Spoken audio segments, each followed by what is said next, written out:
Tak. Jo, tohle jsem se bál, sakra. Jo, už to funguje, paráda. Screen share je tu. Tak, sekundu. Přepínám do angličtiny mimochodem.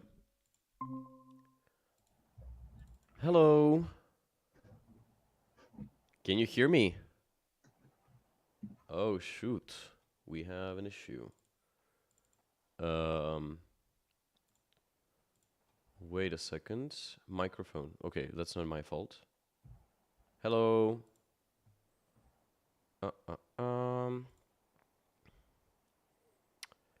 Where is live chat here? Hi. Can you hear me? Hello. Hello. Hello. Yeah. Can you hear me? Yes, I can hear you now.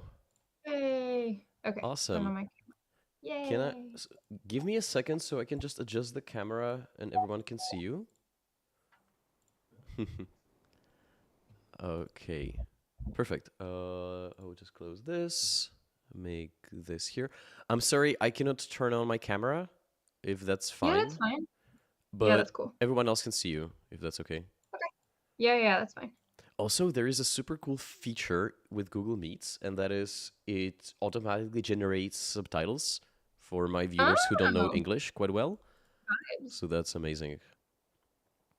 Cool. Anyway, how are you doing, by the way? I'm alive, I've been better. I can imagine. Well, you're live, by the way, so just, if I may politely ask not to break the rules of YouTube or any other streaming services, that would be amazing. Can you hear me? Hello? Yeah, I can hear you. Okay. Your internet connection is slightly weird. It's crappy. One second. Let me try and fix that.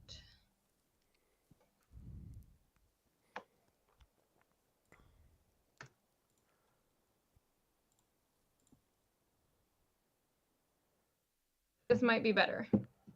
Okay, we're gonna try it in a minute. I'm just checking whether they're Czech subtitles, but it seems like they're not. Only the English ones.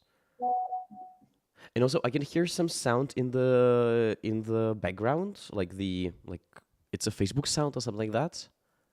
Yeah, I'm trying to close my thingy, but then if I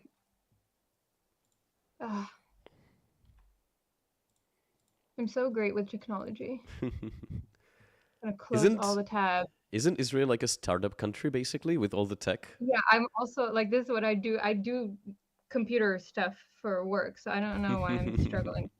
It's okay. I'll just turn off the notification sound so it can stop bothering me.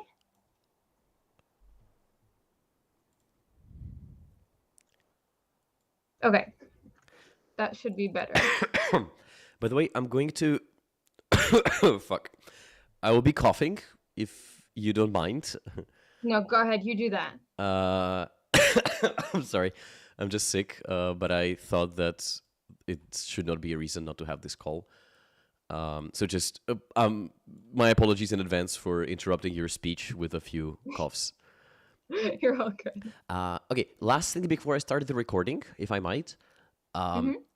Ideally, but of course you don't have to do that, make your answers slightly shorter so I can have questions in between.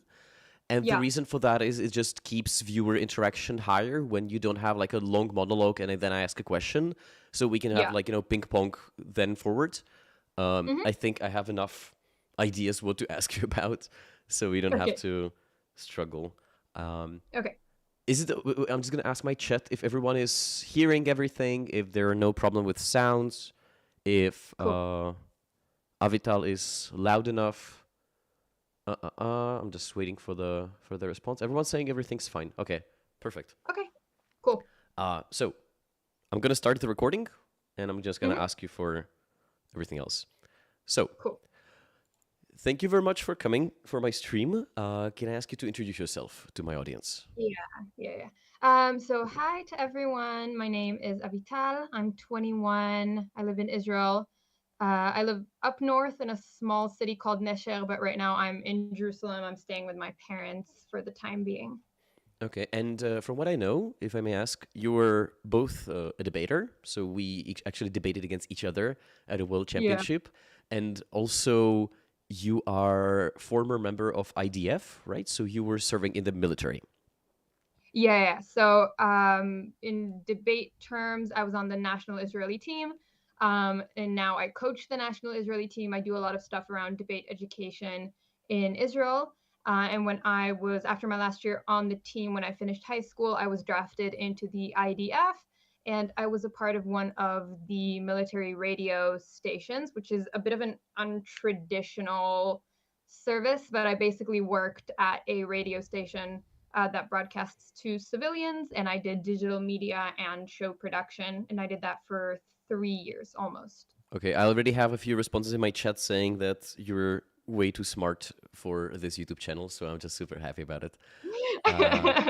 So I'm just gonna say in advance that obviously this will be a one-sided stream with the fact that we're not gonna cover, or like we're going to try to understand some counter arguments, and I will be attempting to make them, but I want people to understand that this is not supposed to be like an objective description of everything else. I hope everyone is fine with that. So my first question would be, how is the situation going right now? If you can describe both like your subjective experiences or the overall state of Israel right now.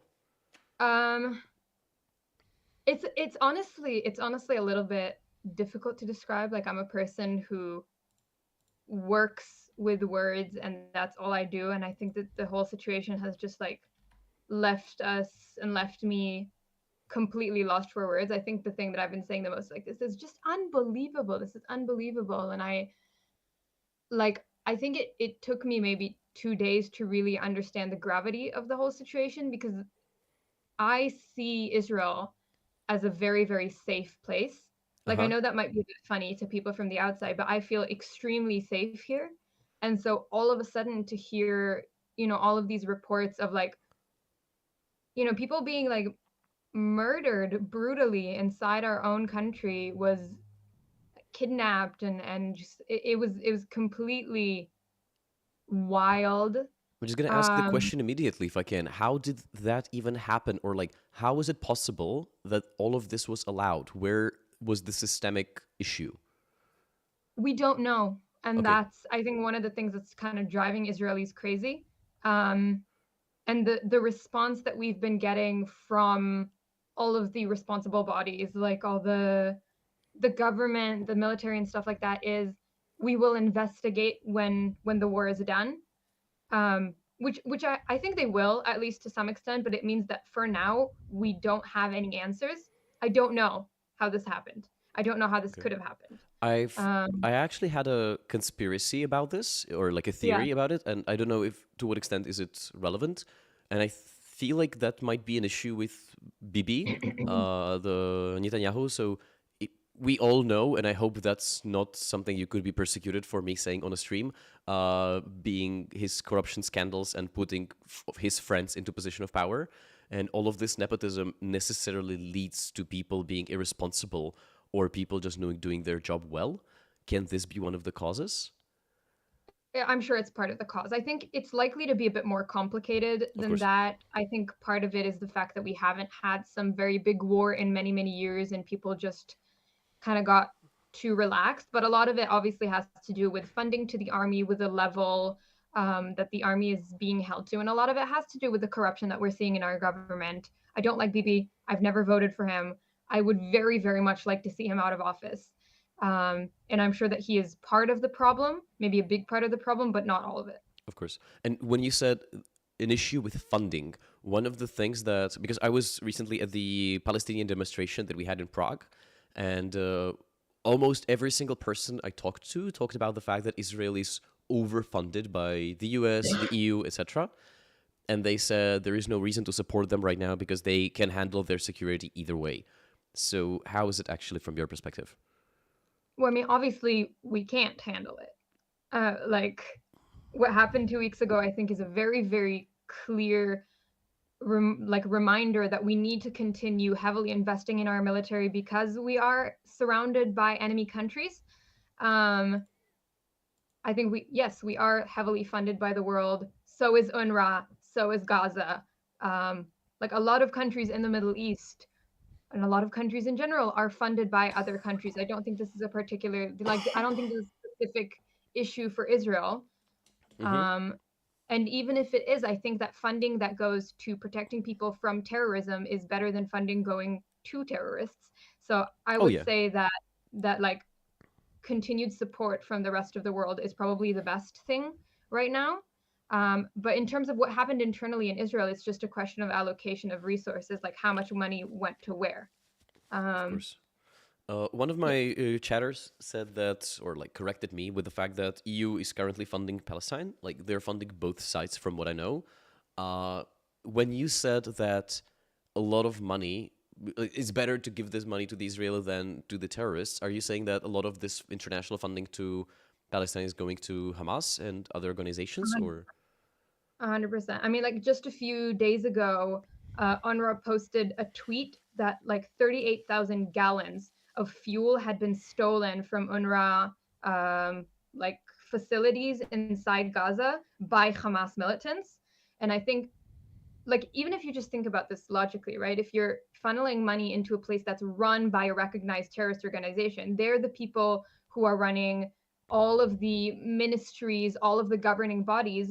If they have the like if you're funneling that money into them, then they have the power to use that money. And not all of that money, or not even most of that money, is going to actually help the citizens of Gaza. Like Gaza is getting nearly $1 billion in foreign aid every year, yet you're seeing no improvement of the facilities there. You're seeing no improvement in education, no improvement in healthcare, and you are seeing significant improvement in how good their military is, how good their rockets are, and things like that. So it's very, very obvious to me where that money is going, and it's not to the citizens in Gaza. Mm-hmm. I think when I written a few of my comments on this situation on my Facebook, and one of the things I discussed was whether or not it's legitimate for Israel to cut support or let's say supply of electricity and water. To be frank, I do not have a clear, let's say, viewpoint on this because, well, on one side, it's definitely Hamas' fault that they haven't provided any facilities and didn't create anything that would be like an infrastructure at hand. On the other side, I am not sure if it's fine to let a lot of people die of lack of clean water or hospitals not working. Yeah. Maybe if I can ask for your view on this. Mhm. So I think it's important to preface this just on a personal note that seeing what is going on in Gaza is heartbreaking to me. I don't feel good about it. I don't feel comfortable with it. I Mm-hmm. have no joy in seeing anyone's suffering. However, you cannot create a situation in which you rely on a different country for electricity, for water, attack that country, and then continue to expect them to provide electricity and water for you.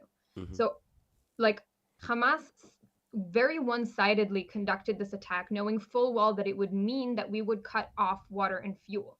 However, I also think it's really important to say that Israel never said that it's going to just cut off water and fuel and that's going to be it. The same, like the explanation, or the like whatever's been coming out of the IDF from the very beginning of this has been very, very clear that we will resume resources, we will resume electricity or aid or resources or anything like that once we get either information on the hostages or once the hostages are returned. And yesterday we saw 2 of the hostages, thank God, be released back to Israel. And immediately we let 20 trucks full of supplies, water, food, medicine, things like that go in through Rafah.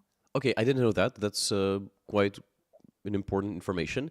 So if I'm understanding it correctly, the reason why, or the official reason for the Israeli government why all of this was cut out is to wait out for the hostages. And 100%. Okay. I wasn't sure if that's confirmed or not. So in that case, I understand.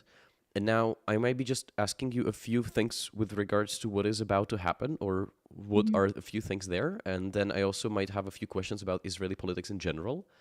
So first of all, how is it with the expected intervention? We've all heard talking about the fact that they're getting ready with tanks and not just bombing of sites there. What exactly can we expect within the few days? It's difficult to say because there is not much information. Like, I think at least in the way that I feel about it, this is still kind of, there's the IDF is still kind of trying to figure things out. But essentially, because of the lack of responsiveness from Hamas to provide any information about the well-being of the hostages, the only thing left to do is to send troops in to bring them back. Mm-hmm. And so that's what we're expected to see. We're expected to see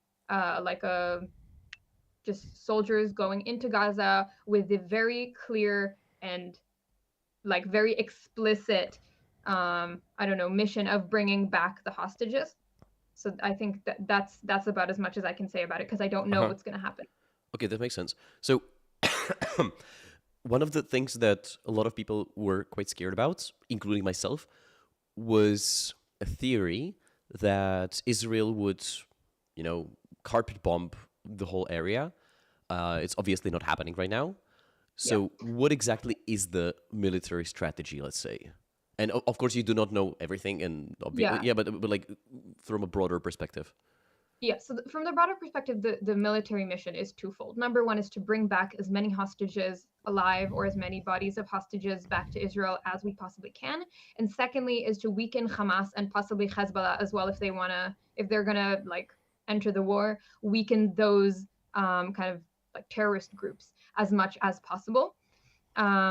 And unfortunately, and I think this is a really important thing to say in the context of the like actual war part of it that's been happening, is Hamas consistently embeds itself into civilian territory. Hamas has dug tunnels underneath the entirety of Gaza City with its like main base underneath Shifa Hospital. Like they very, very purposefully place themselves in between and under civilian areas because of Israel's like hesitation of bombing those areas because there is innocent people there. Mm-hmm. And I think like Israel would never carpet bomb the area because there's people there who are not involved in the war and don't deserve to die. And so I think like there's a very clear understanding from the Israeli side that there isn't going to be a carpet bombing. We're not just going to go and like level the entire place because that's a war crime and we don't do that. Yeah, so here I'm going to ask a few things. First of all, I don't know how much you follow, let's say, pro-Palestinian media or everything else. Yeah. I have been watching a lot of Hassan Piker just because I wanted to know perspective of other people. And one of the things that surprised me quite extensively was the fact that a lot of people on that side genuinely do not believe that Hamas is hiding behind civilian areas. So I'm just going to have the dumbest question ever. How do we know which side is right? Well, one of them is a recognized terrorist organization by multiple countries in the West. One of them is not. One of them is a democracy. And I think just like even in terms of the way that Israel treats its citizens versus the way that Hamas treats its citizens, it's legal to be gay in Israel. You can adopt a baby as a gay couple in Israel. If you are found out as gay in Gaza, they will literally, quite literally, throw you off of the rooftops. Women here have equal rights, like Arabs or Palestinians who have Israeli passports have equal rights. People can get an education, people are free to do whatever they want like any other democratic country. That is unfortunately not the reality of living in Gaza, where people do not have free rights. There is no freedom of press, there is no freedom of speech, there's no freedom of religion. Like I think if you just literally look at the laws of each country and the way that each country treats freedom, treats its citizens, treats like the ability of their citizens to express themselves and to act freely, it is very, very clear which side you should be supporting for the benefit of the people who live in Gaza. This is not, to me, this is not a Israeli versus Palestinian issue because Hamas is not good for the citizens within Gaza either. They're terrible for them. They treat them terribly. There's like so much abuse of power happening to anybody who dares retaliate against Hamas in any like minuscule way. And so at that point, it's very, very clear to me which side like any Western person should be supporting. Okay. I have one member of the chat who is from like I know the person not personally, but from previous interactions, and he's quite extensively against Israel. And there is one question which I want to ask. So when you talked about a comparison between Palestine and Israel, you said one is a democracy and the other was a terrorist organization. His response is, well, the other one, meaning Israel, is a settler state, colonial, racist creation. So there are a few things that he's already talking about, like ask her about apartheid and endless occupation. I don't know where exactly to start, but I'm just going to let you have this. Yeah. So obviously, like, this is a 100-year-old conflict, so my answer is going to be a little bit long. So feel free to cut me off if there's any other questions or anything like that. Sure. But essentially, there has never, and I'm not saying this because I want to deny, like, Palestinians the right to self-determination. I believe that anybody who wants self-determination and acts towards getting a democratic state in the proper channels should be allowed to have a country. At the end of the day, I believe that this conflict is going to be solved by both people having their own country. So I'm not saying this out of like disrespect for Palestinian right to self-determination. But there has never been a legitimate country called Palestine. This area, before it was Israel, it was occupied by the Ottomans, and then it was occupied by the British. Then Balfour came. Lord Balfour. I'm gonna have a question here immediately. So I am not aware of like historical details. What you just said is like a general knowledge that we have in Czech Republic. But if I'm just gonna reinterpret the words, you're saying that the land, like there were a lot of Palestinian Arabs at that land, but it was never a government or like a structured state run by someone else. Yes, exactly. Okay. This was always like essentially territory that was ruled by somebody else, and the laws of that somebody else, whether it's the Ottoman or the British, were held upon this geographical area. So that's what I mean by that. Then after the Holocaust, there was a mass immigration. Lord Balfour was like, you guys should maybe have a country here, and the British support you in having a country here. Obviously, I'm skipping on tons and tons and tons of No stuff. worries. We all understand. I might just have a question here immediately. So, surprise, I don't know how much you follow my social, but I'm not a big fan of states in general. I think like a lot of things are problematic there. One thing that I do believe is that like the same way I don't believe any nation deserves a state. I don't think even like Israel or anyone else. Like I just genuinely don't like states. But one of the arguments I hear a lot about Israel specifically, like the anti-Zionist argument, is it is a project that Britain created at the area where obviously there was going to be a conflict. So at the first place, like, do you think it was a good decision, or what exactly happened there that a lot of bureaucrats or politicians decided, yeah, sure, let's put like, Israeli people somewhere where everyone else is going to hate them? Well, first of all, I'm sure part of it was just racism and like a lack of understanding of the people who lived here and of like the needs and desires of Jewish people who were coming here after the Holocaust. Like I'm sure colonialist ideals and this idea that like, oh, if I am a Western power, then I just get to decide, was a massive part of it. Mm-hmm. But I think a lot of it had to do with the fact that even after the Holocaust was over, a lot of the home states for these Jewish people were completely unfriendly. Like my family is from Poland. When they came back to Poland after the war, people didn't want them there. Like there were a lot of lynchings of Jewish people in those areas. So you needed to put people somewhere. Like I think at Okay. that point it was very, very clear that there needed to be some place where Jewish people could be protected, and that at that point it could not be in Europe. Mm-hmm. And so, yeah, colonialist values for sure play a part into it, where it was like, there's some people there, whatever, like we'll move them around. But that at the end of the day is, it's very important to say that that's not the responsibility of Israelis living here Oh yeah, today. of course, of course. Because Balfour made a decision in like the 1940s doesn't mean that my friends deserve to be murdered at a party. Yeah, And so those things I would like that's. to separate them like Mhm. right off the bat. Like one of the things I Uh, was sorry for interrupting you, just wanted to explain this. So one of the things I told to my viewers a lot of times was that I genuinely do not care about historical developments of a certain area. One thing I care about more is like let's make people die less. That's a good yeah, idea, yeah, and that's maybe where we can continue the question I had about how exactly can Hamas be stopped? Because that's one of the things you talked about. So one of the goals of the Israeli strategy or military strategy is to yeah, get the not refugees but the hostages back, but also to yeah. limit their influence.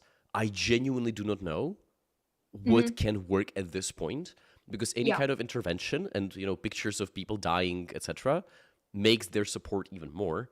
So Yeah. what kind of a decision would be a good one? So I think, and now I'm sharing my personal opinion, but I Mm-hmm. think that the way to solve this problem is again twofold. Number one is honestly to kill off as many Hamas leaders as we can. The more confusion we can create, the more destabilization, like of the overall Hamas structures we can create. That's probably better. Like the longer it takes them to recuperate, if they manage to recuperate at all, the better. But the second part, and I think this is more important, is that I think that Israel should be heavily, heavily investing in as much education as it possibly can, um, to whatever extent that we can provide education to women, provide quality education to children, because at the end of the day, that's the point at which people like have more power when they have more information. And so I think that like destabilizing Hamas, the best way to probably do that is through as much education as Israel can possibly fit in there, and as much money as we can funnel into education, not just in the Strip, but in the West Bank as well. Okay, that's interesting. Doesn't the cutoff of electricity basically contradict that temporarily? Because schools The aren't that cutoff of efficient. electricity is completely temporary, though. I mean, Uh huh. the only times where Israel has cut off electricity is during times of war. This is not something that we do for funsies. Like Mm-hmm. for the majority of the time, Israel provides electricity, food, water, lots of resources, medicine through the passages in Israel, and that's pretty consistent. Like most of the electricity that they get does come from Israel, and for the most part, that is coming consistently from Israel. When there is not war. Okay. And so maybe one thing that I have simply looked at a bunch of statistics at Google. I don't know how it works. What is the support of Hamas by the Palestinians in Gaza?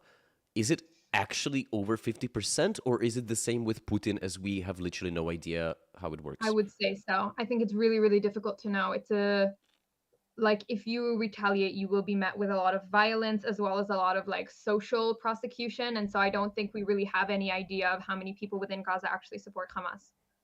Okay, that's interesting to know.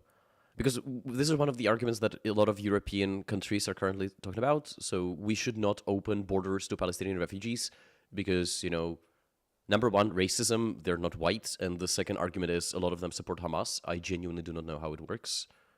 I So, don't know. I mhm. honestly don't know. Like it could be many, it could be few. I really, really don't know. It's extremely difficult to get accurate information of any kind from Gaza. Okay. And so when you talked about the fact that Hamas is hiding behind civilians right now, how can the military strategy work within like not killing like what exactly is the military Yeah. strategy in order to not kill civilians and only target these people? So the biggest strategy right now is to evacuate.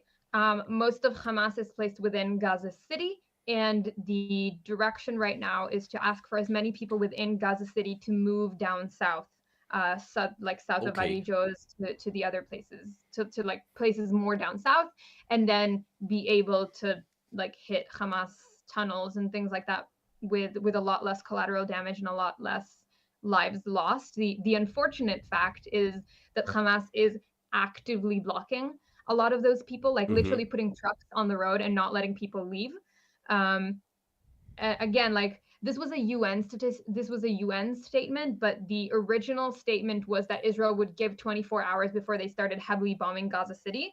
And when the IDF saw that like people were not moving fast enough, there weren't enough people who had already left, we did Mm. not bomb 24 hours later. We gave people more time. We gave people about half of the day where we said that the main passages out of Gaza City towards Wadi Joz would be completely safe. We did not bomb those areas at that time.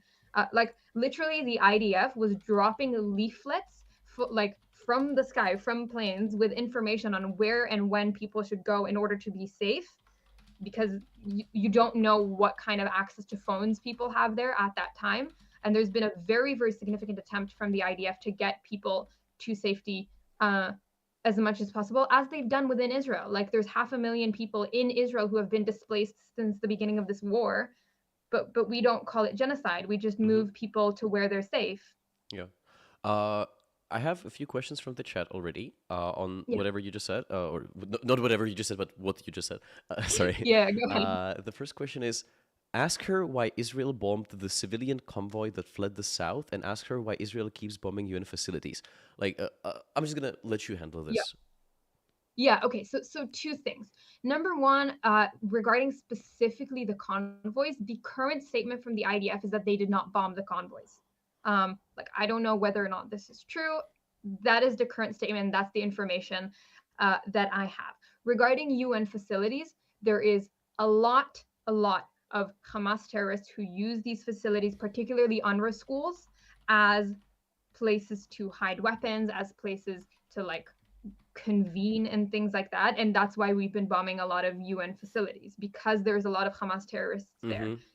Israel has some of the best intelligence in the world. I know because I know the level of intelligence that we have because I have a lot of friends who are there right now supporting the war.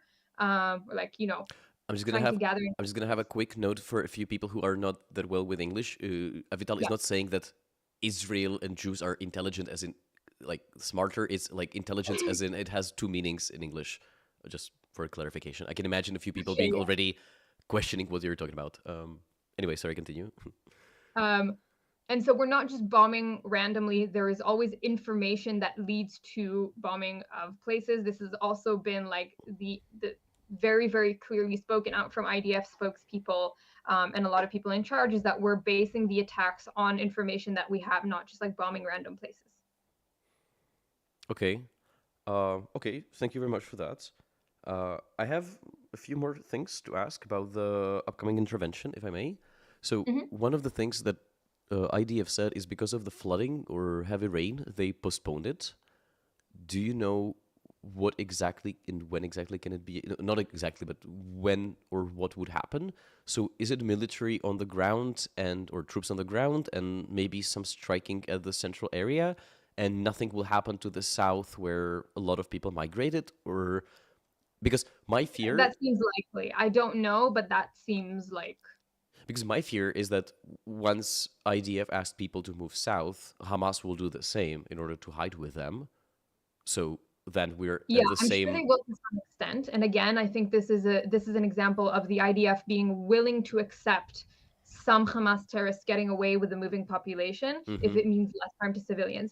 But considering that most of the weapons are hidden within Gaza City in the north, and most of the operatives, like that's where they operate out of, that's where all of their intelligence facilities are, that's where all the weapon facilities are. Um, I think it's not likely that they will pick all of that up and put it in the south because there's nowhere to put it. Um, Hmm. like, you're talking about hundreds and hundreds of like bases essentially that are underground in Gaza City. You can't just pick all of that up and like move somewhere else. So yes, I'm assuming that some Hamas operatives will be going south, but that most of them will stay up north because they need to continue planning the attacks on Israel, and they can only do that from the underground bases in Gaza City. Mm-hmm. Okay. One of my friends, who is, I would say, pro-Palestinian, just a classical narrative, he's saying that Hamas is a temporary problem, as in once Israel retrieves from a lot of areas, Hamas would just disappear because people would start supporting Fatah and other organizations which are less radical. So his solution to all of this conflict is for Israel not to intervene, get back from a lot of land, and that would lead to Hamas slowly losing popularity. How would you Yeah. How would you what do you think about this theory? Yeah. So I just want to explain a little bit, maybe to those who don't know Hmm. about how Hamas has come into power Please do. uh, in Gaza, and I think that will give my answer. So basically, up until 2005, there were about like 10,000 ish Israelis living like somewhere Bedouins. Basically, there was Israeli and Bedouin population living in the Gaza Strip. Israel decided to unilaterally, so by their own accord, without being promised anything, pull out of the Gaza Strip, remove all of the citizens, all of the Israeli citizens that lived in the Gaza Strip, and give that land to Palestinian people so they could have control over the Gaza Strip. In 2000, so right, we took Uh-huh. out the Jewish population, we have Palestinian population moving in. So the At which creation of Palestine in Gaza was already a succession from the past. Yes.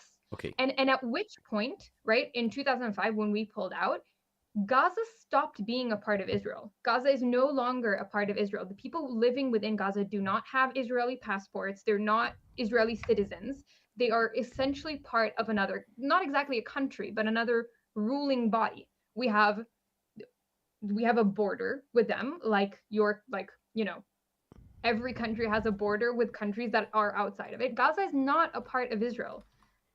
After we pulled out of Gaza in 2005, we haven't been guarding the border from the inside. We've been guarding the border from the outside, as any country does, particularly those with enemy countries on the other side of the border. Like, and I think this is also really important to say. So Mm-hmm. in 2005, there was no blockade between Gaza and Israel, and there was no blockade between Gaza and Egypt, which is the other border. The blockade was put up in 2007. So in 2006, there was an election Uh-huh. within Gaza where they were supposed to elect a pretty democratic government. Hamas won, and they were going to sit in parliament as part of a democratic government, with Fatah sitting as the opposition. In 2006, after this election happened, and like Hamas were legitimately selected as being part of a government, there was a civil war, both within Gaza and the West Bank, between people who supported Hamas and people who supported Fatah. So Israel was not part of that civil war. That was between Palestinians. That was between Palestinians. And Okay. then in 2007, there was a military coup and a really, really violent takeover of Hamas within the Gaza Strip. And that's the point at which they stopped pretending to be any kind of legitimate government and took over as a militant ruler. Israel was not involved in this. So the fact that Hamas came into power, the fact that there was the civil war, the fact that Hamas violently took over the strip, none of this had to do with Israel. And in fact, the only thing that had to do with Israel is that we pulled out of this area and allowed them to come into this area.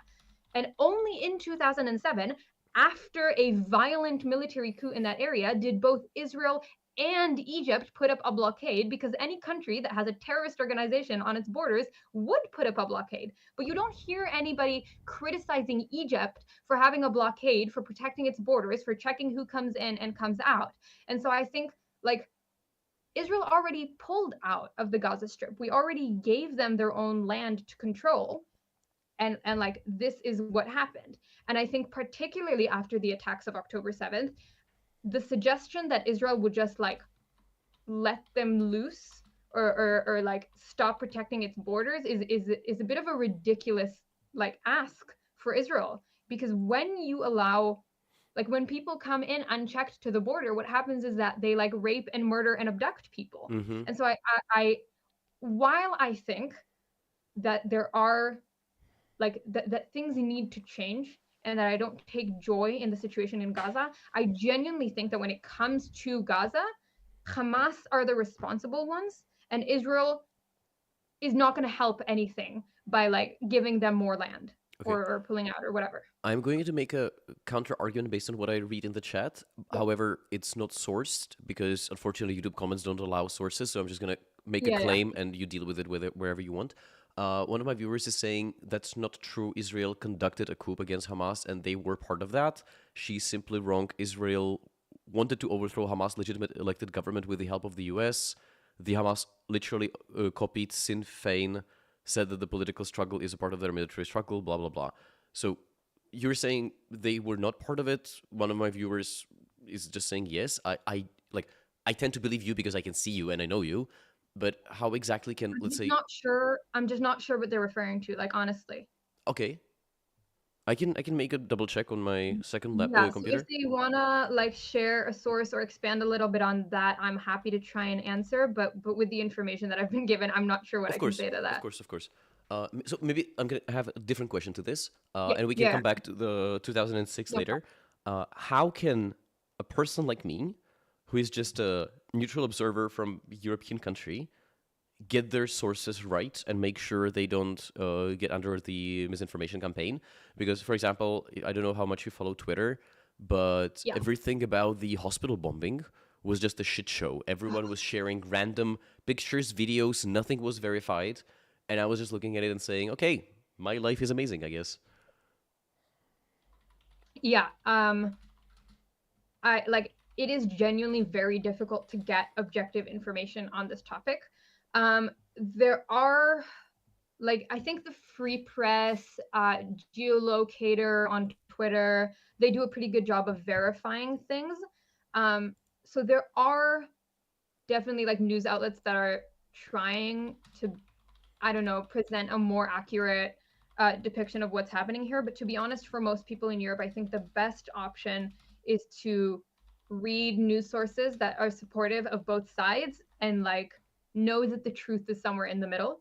Okay. I always say this: the only person that is wrong about the conflict is the one that says that it's simple and that only one side is right. Um, like Israel is doing wrong things, Palestine is doing wrong things, and I think you need to be aware of both of those perspectives and know that the truth lies somewhere in the middle. Um, when it comes specifically to like infographics and Twitter and stuff like that, I would say that for the most part, like I don't know if I think this exactly to the same extent that I thought this up until like what happened with the hospital bombing, but for the most part, if a lot of large news sources are showing a specific video or a specific picture, it's less likely to be fake. If it's just some random Twitter account, I would probably not trust pictures or videos because there's a lot of things that are either just like totally fake or they actually happened but somewhere else and are being taken out of context. I would definitely advise against getting your information from like TikTok and Twitter and things like that and Mm-hmm. going to actual news outlets, actual people like academics who there's a ton of talks on YouTube of academics who talk about these issues, and always just be aware that the truth is somewhere in the middle. I just opened up a Wikipedia page on what we talked Yeah. about, and I'm just gonna read one paragraph. And Mm-hmm. I unironically do not understand a bunch of words here, so you might help me out.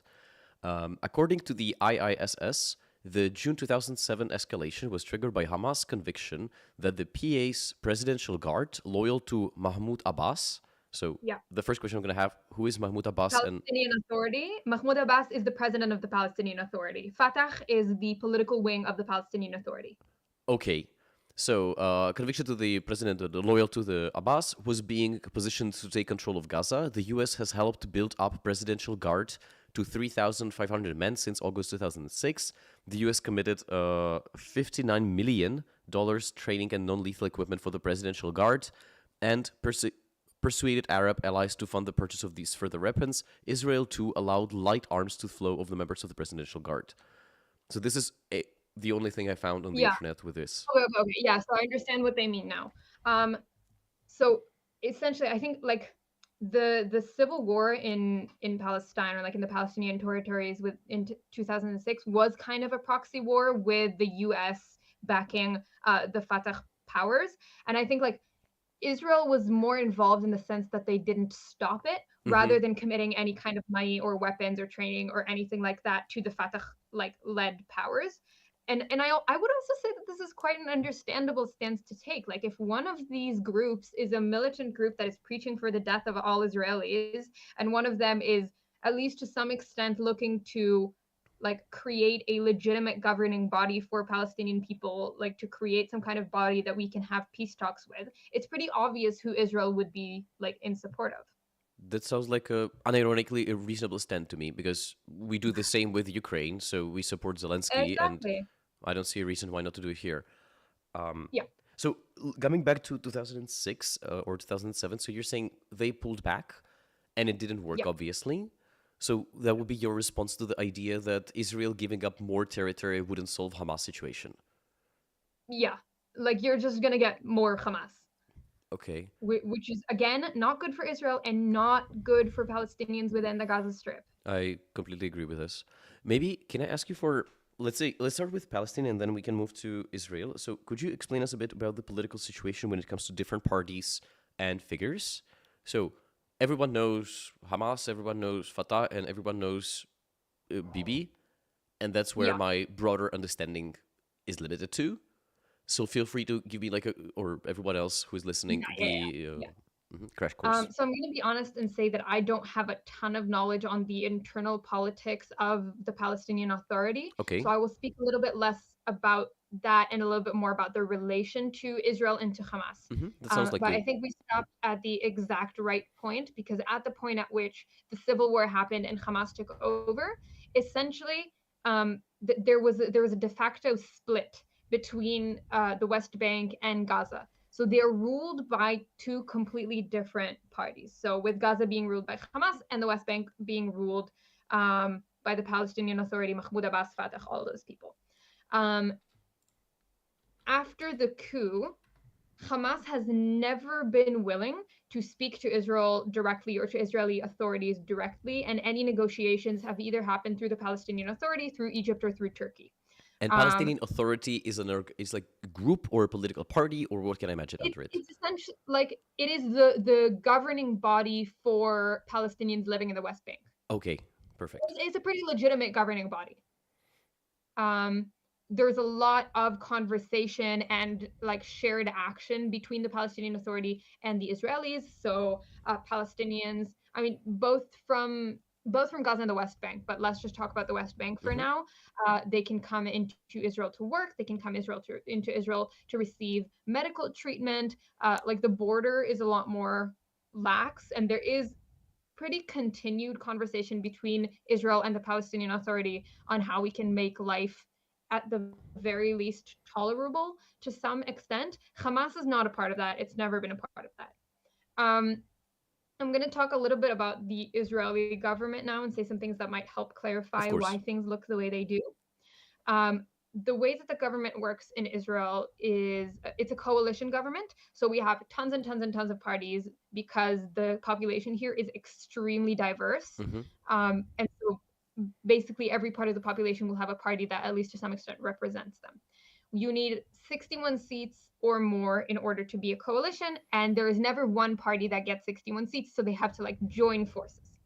What this means is, and there's a similar situation in a lot of other countries, is that a lot of the smaller parties, particularly like the Arab parties and the ultra-Orthodox parties, end up having a lot more power than they actually deserve to, because they're going to be the tipping point between whether or not there's a coalition or not.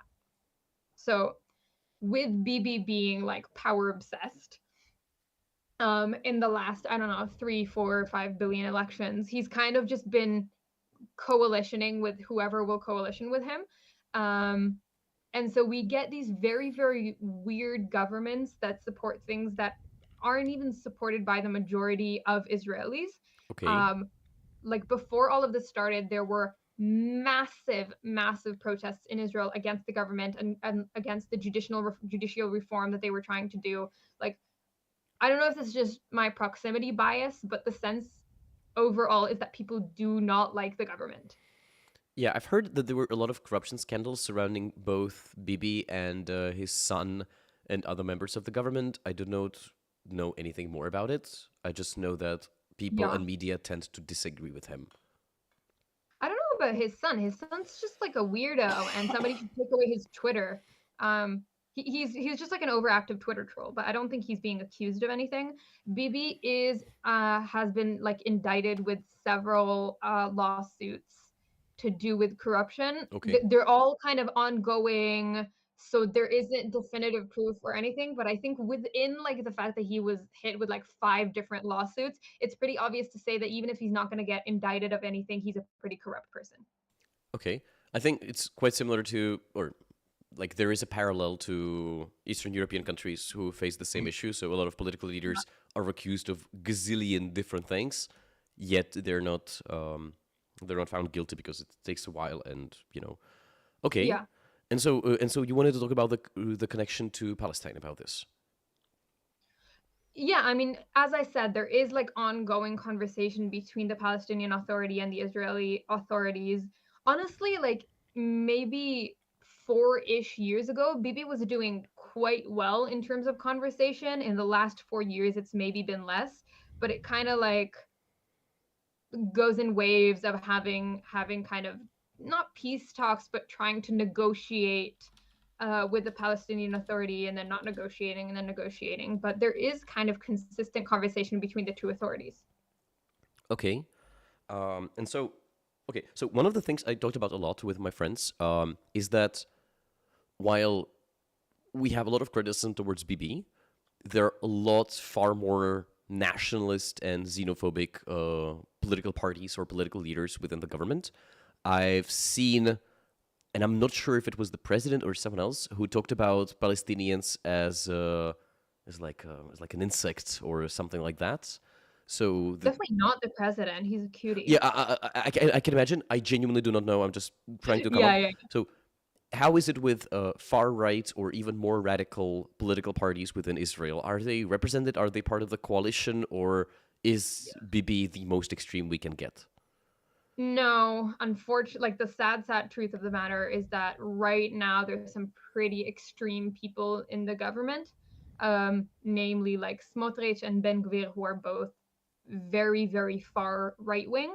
Um, and I don't know the numbers, but there's a lot of people in Israel who do not support these people. And even if they support a relatively like strict border control or like military presence and things like that, don't support just being violent against Arabs. I think like there's a pretty large agreement that's just a wrong thing to do. And again, like a lot of the reason that these people get to be in government is that they are the tipping point. And so Bibi will be willing to sit with them, even if they don't represent the ideas of his voters, just because it means he can stay in power. Okay, and for him, staying in power also means less likely to get, like yeah, makes Yeah. sense. Yeah. Less likely to sit in prison, Okay, for sure. and so could you maybe explain a little bit more? So I'm just gonna make a weird question. So when it comes to Yeah. coming back to Palestine, so we have two major organizations, Fatah and Hamas. They both do not like each other since since the war. What other organizations are relevant within this field? I mean, so within Israel, these are probably the relevant organizations. I do think that there is quite a lot of space to talk about both Jordan and Egypt and their governments and the way that they're involved in this conflict. Could you explain that Because, involvement? yeah. So essentially from 1948, so from the independence war and the founding of Israel up until the 1967 Six-Day War, Jordan owned the West Bank and East Jerusalem, and Egypt annexed, occupied, whatever you want to call it, the area that is now Gaza. Uh-huh. So those were won back in the Six-Day War, but essentially they were previously controlled both by Jordan and Egypt, and a lot of Palestinians who live either in East Jerusalem or in the West Bank will have Jordanian passports. Mm-hmm. So both of those states are heavily involved in the conflict, and in my opinion, like Western media doesn't talk about them nearly enough.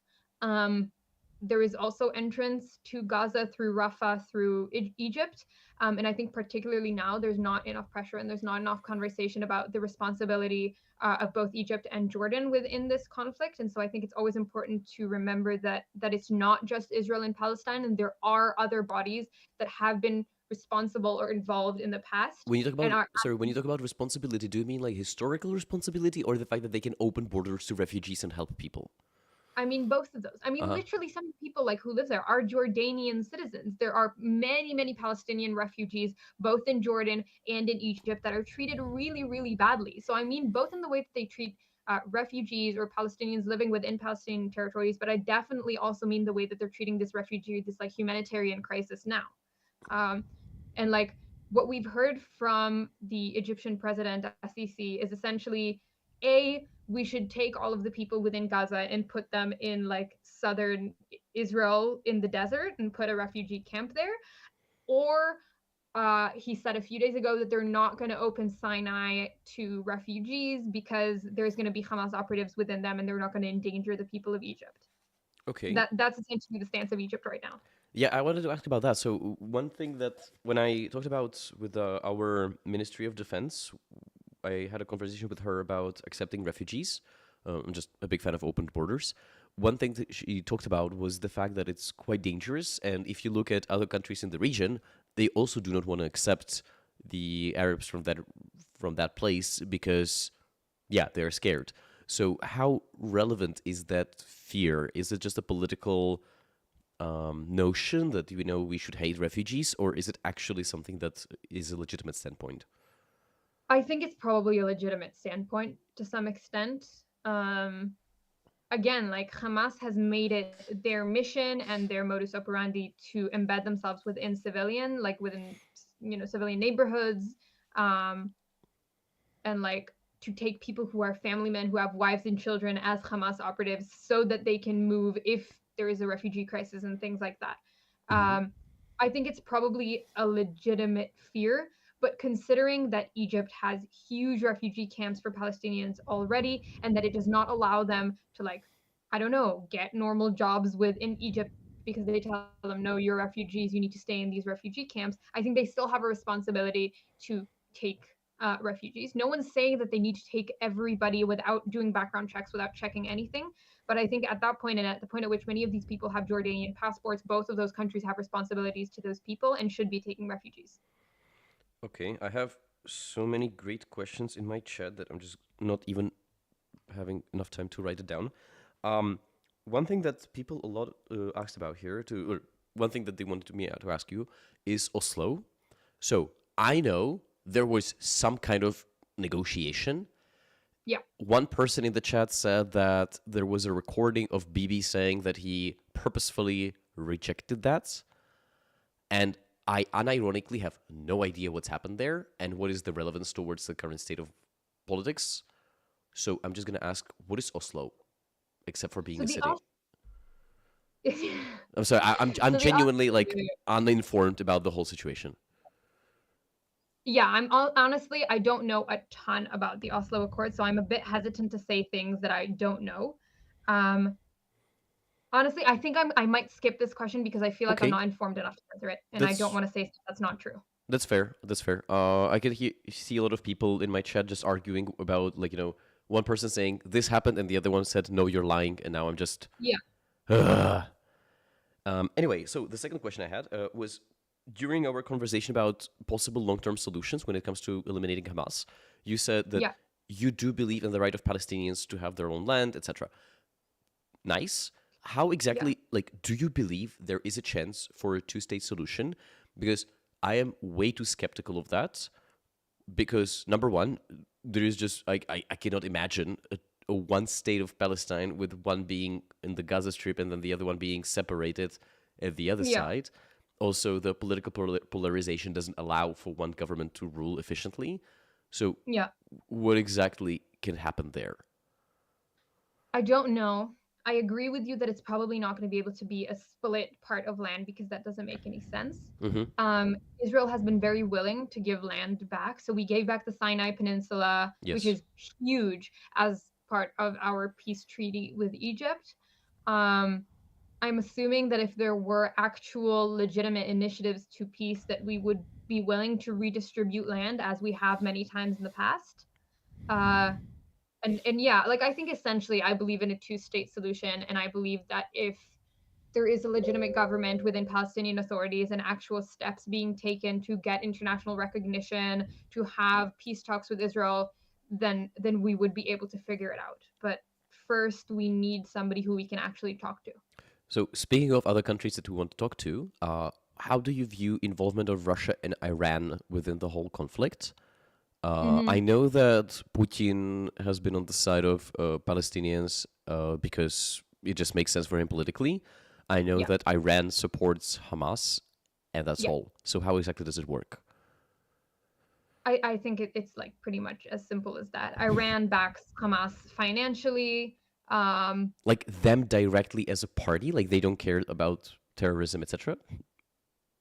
Yeah, like Okay. there is money from Iran going into Hamas, and then Putin supports them. I don't know if financially or not, but certainly in terms of like the statements that he's been making, he fully supports what's happening in Gaza. Or Yeah. And yeah. what is the relationship between Israel and Iran in that case? I would assume a very toxic one. Could you maybe elaborate further? It's kind of weird because the relationship between Israelis and Iranians, like the people, is Uh-huh. very, very good. And we've been Okay. seeing tons of Iranians who are going out to pro-Israeli protests or speaking out about their opinions, speaking out of the dangers of oppressive governments, and things like that. So I think it's interesting in that sense that the relationships between governments doesn't always dictate the relationships between people. Mm-hmm. Um, And yeah, but like, so why would the Israeli what are the reasons for Iran to support Hamas? what do you like? Why is the Iranian government supporting Hamas? Like what are the Because benefits the for them? Iranian government, the Israeli government do not support each other. The Iranian government supports the Palestinian like desire to have their own state at no matter what the cost is. And And if Hamas claims that they can help that cause, then they're going to give them money. from the Iranian perspective, is it like ideological about, our Arabs ruling the world, or is it more about like real I politics? think They believe that they have a chance to overthrow Israel? yeah, Like the yeah, second probably one. more the latter. Yeah. Okay. Interesting. So yeah, it makes sense. Like so, for them, it's better to destabilize Israeli government in the region. Yeah. Can I ask, or if you know why exactly? So why exactly would they? I'm not entirely sure. Like honestly, I don't have a particularly good answer to this Okay, question. no worries.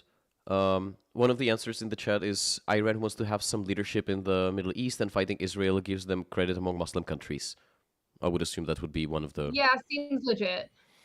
Yeah. Okay. Fair enough. Um, I have a few more questions, if I may. I don't know how much time you have, by the way. I'm all good. Okay. Okay. So I had a gazillion people asking me about the West Bank. That will be Yeah. like a separate conversation. I feel like a Yeah. lot of people are mixing a discussion about Gaza and West Mhm. Bank, and I'm quite annoyed about it. So can we just start from the beginning by saying, okay, what exactly is happening in West Bank, and why is everyone saying that Israel is an apartheid and you should get out of Right. settlements? Yeah.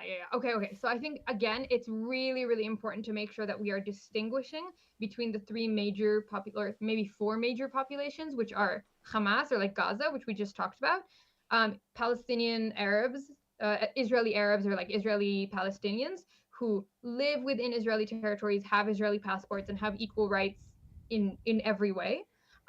We have the population who lives in East Jerusalem, who are residents of Jerusalem and get certain rights, um, like in terms of their lives, they get equal rights, but they just can't vote in like state elections. They can vote in local elections, and they have Jordanian passports. And then there's the West Bank. So all of those four populations are completely different legally, pretty different ideologically, and so it's very, very important to separate between those people. Okay. Again, the claim of apartheid comes because there is essentially two groups of people who are living on the same territory, in a very similar territory. Some of them will have the rule of like a specific law if they are born in Palestine, and others will have the rule of Israeli law if they are born as Israeli citizens or as Jews. Wait, so people on Um, the same territory are having two different laws based on how they're born? Not exactly the same territory, but yes. And this is personally where I have an issue with the conflict. I don't think it's right for two people to have different laws based on where they're born. But that's essentially the situation there. Again, it's not completely separated. Like people from the West Bank come to work in Israel, come to receive medical treatment in Israel. But yes, the law essentially is different depending on which group you were born into. And that's what's happening in the West Bank. So if you are born Israeli, you'll be under Israeli rule. If you are born Palestinian, you'll be under the rule of the Palestinian Authority. Okay, fair enough. And so one of the claims about apartheid is the fact that they don't have the right to vote. Or is it like, could you explain? Okay, so let's have like a debate exercise. Can you explain the argument for why people believe that Israel is an apartheid when it comes to their policy within West Bank? Well, firstly, I think people who claim that Israel is an apartheid state don't understand that there is a difference between what happens in the West Bank and what happens in the rest of Israel. And they assume that for Israeli citizens, you get different law if you are Jewish and you are Arab, which is an inaccurate statement. It's just Okay. not. Okay. But within the West Bank, and like this would be me making the argument, just because you were born one way or another to one family or another doesn't mean that that should dictate who you are ruled by. Mm-hmm. And like I would generally agree with this statement. I Mm-hmm. think that what we're doing in the West Bank is not a good solution. I think it's more complicated than that. I think that like if we tried to give people within the West Bank Israeli citizenship, many of them wouldn't take it. So, But so essentially, like my opinion, Palestinians is in not the West Bank are not interested in Israeli citizenship. I don't know if it's not that if it's that they're not interested or that they will be very, very heavily socially prosecuted if they do take it. Okay. Like it's an option for a lot of the people who live in East Jerusalem now. If they ask for Israeli citizenship over their residency, they will get it, but most people don't. Okay. And one of the comments in the chat is saying Israel rules over West Bank, state rules, but two kind of people coexist with each other. One group gets to vote, another one doesn't. So, Well, one of them gets to vote for the Palestinian Authority and one of them gets to vote for the Israeli Authority. An Israeli born in the West Bank can't vote for the Palestinian Authority. They're essentially okay. living under two different countries. And so what kind of system is within the Palestinian Authority? So is it actually? It's not a state, right? It's just like a or Organization, a ruling body, something like that. It's not exactly a it's not a recognized state. okay. And do Israeli laws apply to these citizens at all, or is it just like a separate, completely land? It's separate. It's pretty Okay, much separate. okay, fair enough. Interesting. And how does it? And what is the whole situation with settlements? So one thing I've heard is that Okay. Israel is, let's say, subsidizing people to move in, or they used to do that. Not a big fan of that in either case. Yeah. But so was that the issue that a lot of people had, that they were relocating people, or how did it work? So when people say settlements, they essentially mean houses for Israeli or Jewish population that are on this disputed land Mm-hmm. in Samaria. Uh, and in certain times, to a certain extent, there has been encouragement from the government to continue building settlements on disputed lands. I'm in disagreement with this. Okay. But yeah, I would say that the claim that the government supports building new settlements is an accurate one, at least for the last few years. Uh-huh. And so I'm just trying to get my mind around it. So there is some land. Both territories are claiming it's their land. And now an army comes and says, now we're just going to build a house here. Is that how it works? Or am I It's not wrong? so much the army as it is just construction companies. I mean, these Okay. like settlements have the support of the government. So Israel basically says, this is land that we took in 1967. We won it fair and square in war. The fact that it's disputed land doesn't mean that we didn't win it in a war that the Palestinian Authority started, and therefore we have the right to build land to build houses on this land that we conquered. The reason that I would disagree with it is not because I don't think that this land was won in 1967. It's because it is disputed land, and I don't think it's a good idea to build on disputed land. Okay. That's makes a lot of sense. I'm just going to ask if I'm understanding it correctly. So the way it works with, let's say, conquering a land is that if you were a country and you were attacked by someone else, so you were defending yourself, and then you conquered the territory during a defense war, you have an international right to that land? Is that how it works? Or am I just You off? did in 1967. In 1967, during the Six-Day War. Yeah. Or, okay, I okay, mean, yeah, like okay. if you conquer land in war and the other side forfeits that land because they lost the war, then that land is now yours. Uh-huh. Makes sense. I'm just looking in my chat and I'm just surprised about the extent of caps lock on both sides. It's just, or okay, maybe one side mainly. Um, Yeah, I'm assuming that there's just generally a lot of caps lock. oh, you have no idea what's happening in my like I would assume it's far worse when it comes to debates within Israel and Palestine, but like I'm being called a Nazi all the time by every Love that single for you. group, and it's amazing. I fucking love it. It's That's so great.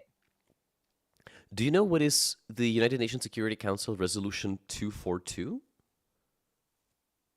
One second. That's what a lot of people are asking to. It's forbidden to acquire territories by war, explained by the UN Security Council Resolution 242. Sure, but this resolution was adopted in 1967. Oh, so at that time, okay, makes sense. Like this was in direct reaction to what happened during the 1967 war. Mm-hmm. And like I don't think it's fair to say that this should now be retroactive just because Oh this yeah, was the yeah, yeah. cause of the revolution. Oh yeah, of course. Like retroactive treaties are weird in general. And so if we can have like a quick history course when you talked about the Six-Day War, the only thing I know is that Israel was threatened, so it started bombing airports or like military airports in Egypt, and then they won the war because of the U.S. backing and Czechoslovak backing. Is that the gist of it, or was it a little bit different? So from what like from the way that I've been taught this, I don't know about backing in the war and who was backing who, to be honest. But we didn't start this war. This was like Egypt attacked Israel and a lot of other Arab nations attacked Israel because of territorial disputes, like because they wanted more of this land, Mm-hmm. uh, and that did not work out for them. Like they lost a lot of land. Like Israel conquered a lot of land, including land that we've since returned, Mm-hmm. uh, in the 6 Day War. But I don't know in terms of who was backing who at the time. Okay. And the war started because Israel was expecting a military intervention from other Arab countries, or how did it work? Yeah, because like there was intelligence information that there was going to be an attack. Okay. Okay. Makes sense. Perfect. Thank you very much. Speaking of the UN resolution, I have like a lawyer in my chat, and he's saying that you're right about the interpretation, so it makes sense. I would Yeah, assume. I mean, like, I think it's legitimate for the UN to look at a certain situation and be like, okay, maybe what happened here was not good, and we should figure out a resolution moving forward. But Mm-hmm. you can't say that this land was not legitimately acquired because there was a law afterwards saying that it was Yeah. not legitimately acquired. Okay. Fair enough. Fair enough. Okay. And maybe. Okay. And so, how would you? It's going to be a subjective political opinion, but how would you resolve the situation in the West Bank in that case? I don't know. I don't know. Like, I'm really against the displacement of populations. I think it's an extremely traumatic event, and I don't support it on either side. And so I think you can't move people out of the West Bank on either side. I would support stopping the building of new settlements because I think it's probably just adding more fuel to the fire. Mm-hmm. But in terms of the populations who already live there, I think there needs to be some kind of treaty or some kind of peace talk, some kind of agreement with the Palestinian Authority, that makes an agreement on how we can live within this territory together. Mm-hmm. Okay. Um, I have two more questions, and then maybe I can ask the chat to just spam whatever they want to know. First of Yeah. all, how is it with the right to return? So I've heard that's one of the arguments Mm. made by the Palestinians, saying that a lot of people lost their, let's say, not national, but like private land during the Yeah, the 1946 Nakba. 8 thingy. So Yeah. how does it work? If you could explain. So a lot of that land was legitimately bought. So after the Bought. 1920s, when the yeah, it was bought. Okay. After the 1920s, when there started becoming this idea that the Jews should maybe have a state of their own and it should probably be in Israel, a lot of organizations like the Keren Kayemet, the Rothschilds Fund, stuff like that started like legitimately purchasing land from Arabs and moving it on to like to you know to the people who bought it, to Jewish people who bought it. And when Israel was formed, we were like, we would like the territory that we bought now. Mm-hmm. And so you don't get a right to return to land that you sold. Okay, that's Uh, fair. I am sure because it was like a military dispute. There were some people who were unjustly kicked out of their homes, and those people deserve some kind of compensation. They deserve something for land that was lost, and that's not okay. But in many, many, many of the cases where there's a demand for a right to return, that land was legitimately bought by Jews. Okay, fair enough. Maybe so one of the things that people asking here is only 6% of the land was bought. Do you have any kind of like it's just a claim obviously it's not sourced up, Yeah. but do you know exactly what happened there? So was it like Israel started there during that time and then all the wars and all the territories and disputed lands, or what exactly happened during that time? So some of that land was bought and some of it was won in war. Again, during the independence war, literally all of the Arab countries that border Israel attacked us all at once on the day that we declared independence. We won that war Mm-hmm. with some of the territories that are now in Israel being annexed either by Egypt or Jordan, but we won that land in war. This was way before Resolution 242. This was how land was acquired. Yeah. And so if you Okay. lose a war, that land is no longer yours. Mm-hmm. Makes sense. And I have one question from a guy here. How do you think all of this is gonna end? I know Is he it's a saying tough all of this question. as in the conflict or as in this war? Both. So this war is probably going to end with a land invasion in Gaza, getting as many of the hostages we can back, killing off as many Hamas operatives as we can, and at some point the U.S. will intervene and there will be some peace treaty and it will be done. I'm assuming within the next month or so. In terms of the conflict, I think there needs to be a lot of change uh, in the willingness of people within both Gaza and the Palestinian Authority to engage with Israel and to come to a solution that doesn't include all Israelis leaving this territory, because that's not an option.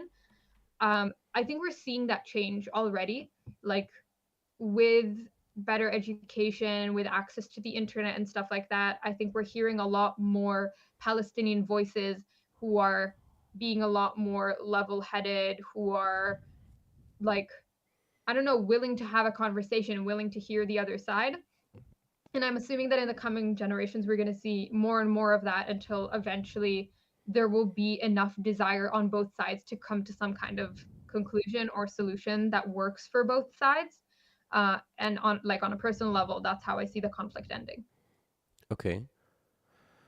I am thinking about what else to ask here because maybe when we talk about the predictions for the future, I don't know if you have any kind of estimation, but or maybe I'm gonna ask a different question. One of the ideas I had, and that's just again me, uninformed guy in Europe, thinking about stuff. One of the things I thought about was it would be better not to intervene because in Gaza, meaning that there is a number X of hostages and there will be a lot of people who would be dying or being displaced because of the intervention. A lot of people who would be innocent. And if I'm just looking at a trolley dilemma and I'm thinking about whether to pull the lever or not, I'm just considering the fact that a lot more people would die, both Israeli soldiers and just innocent people in Palestine. Is it worth it to go into the territory? Ooh, that's a hard question. I think at the end of the day, countries have a responsibility towards their own citizens first and foremost. That's how social contracts work. Like the reason we pay taxes is because the government says we will take care of you first and foremost before anybody else. And so while I don't know if it's quote unquote worth it. I think it's the responsibility of the Israeli government to do everything in its power to get those people back. Okay. Like I'll say this also, this is a difficult question for me to answer on a personal note because No like a wonder. community member, a friend of mine is currently being held there. And Oh so it's shit. I know it's like difficult for me to answer this objectively because like all I'm doing the last few weeks is just like praying for his safe return. And I definitely cannot answer this question like objectively. No worries. I think one of the reasons I really wanted to talk to you about all of this is because I was following you on social media. I'm not gonna say exactly who, but one of our friends, like mutuals, they were really, really pro-Palestine. And after reading your Insta stories and a bunch of texts that you posted, he changed his mind. And Oh, she's fine. yeah, that was actually quite cool. One of the debaters. And the reason he was quite impressed by what you talked about was the fact that you do not appear to be radically pro one side, and you're well aware of biases that we can have on this conflict. And of course, everyone has them. So I was quite Yeah. happy to talk to someone who both knows the situation, but when you, for example, do not know what happened in Oslo quite extensively, you were like, okay, I'm just not going to talk about it. And that, I think, is a great approach to it. Yeah. Yeah. I think like what people need to realize a lot in the West is like this is actual people's life. This is my life. This is every Israeli's life. This is every Palestinian's life. And to cheapen the pain of one side because of whatever you think of their government, or to be callous or have a double standard towards one side is just really disrespectful to the pain that both sides are feeling right now. And so in the things that I've been writing, I've been trying to stay as objective and factual as possible while acknowledging that this is an extremely painful time period on both sides. And like the conclusion of everything that I've been writing essentially is Hamas is the problem. Hamas has the responsibility for pretty much everything that is happening right now. And if people in the West want to help both Israelis or Palestinians and like strive for more peace in the region, then they need to be as vehemently against Hamas as they possibly can. Okay. Yeah. I'm just thinking about. Okay, I'm just gonna ask my chat if there is there are any other questions that they might have. Yeah. Because other than that, I'm quite like I'm just super happy that you had this time. Do you have anything else that you think I didn't ask, but it was quite important for the context? Yeah, I do want to talk a little bit about reporting and the double standard that I've been seeing in reporting, and particularly to the person who asked on getting quality information. I think this is a really important thing to say. Mm-hmm.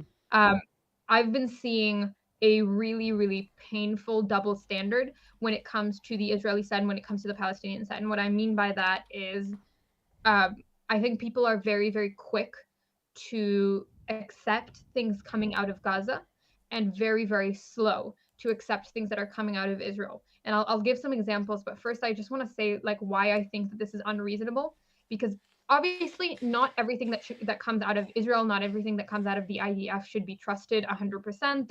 They're a very biased source, and it's okay to do your research. You should do your research. But at the end of the day, Israel is a democratic government with freedom of press that allows anyone here to say whatever they want to whoever they want and to use their voice in whichever way they please. The information that's coming out of Gaza is information that is directly influenced or shared by Hamas. And it's very, very strange to me that Western media chooses to believe this first over information that's coming out of a democratic government. And I'm going to give like a very direct example of this. When it comes to the bombing of the hospital, within 11 minutes of the missile falling, Hamas authorities were already reporting 500 deaths, which is Yeah, obviously impossible to calculate in that amount of of time. course. They then reduced it a little bit, and then the number that's coming out of the UN, who you cannot say are pro-Israel in any way, was 10 to 50 deaths. This is still tragic. We should not like be happy because only 50 people died. This is Mm-hmm. really, really terrible. But I think it's a really clear example of the fact that you can't trust the information that's coming out of Gaza. Um, Maybe like Western reporters who are in Gaza a little bit more, but like this information is not trustworthy information, and it's not good for anyone to use information that's not verified and that's not true. That's not going to help either side. Yeah. And like at the same time, there was an Israeli hospital that was bombed in the southern border of Israel called Barzilai Hospital. Like, and in that hospital, there was actual damage to the building itself. Like the building itself is destroyed, but you don't see any Western media reporting on how horrible it is to bomb a hospital. And I think that there is like, you see so much reporting on the displaced populations in Gaza, which again is heartbreaking and terrible. But you don't see people talking about 500,000 of displaced Israelis in Israel who have had to move away from the border because of this war. There are a lot more similarities than the Western media would like you to know. Both countries are experiencing the atrocities of war. The only reason that Israel doesn't look like Gaza right now is because Israel spent $2 billion developing Iron Dome in order to protect us. Mm-hmm. Like, I just think there's such a double standard and an inequality when it comes to the quality of reporting on both sides, and it's really, really, like, obviously it's really frustrating Mm-hmm. for me because I think it's just like an unequal representation of the way that this war has actually been affecting people. um and so I would just urge people to try and just really look for the truth and look for the facts and look for places that have verification, from trustworthy sources, and not just believe everything that Twitter says.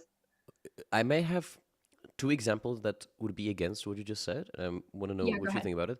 So, one thing I noticed was a BBC article and then a BBC report where they talked about Israeli civilians being murdered, and then they talked about Palestinians who died.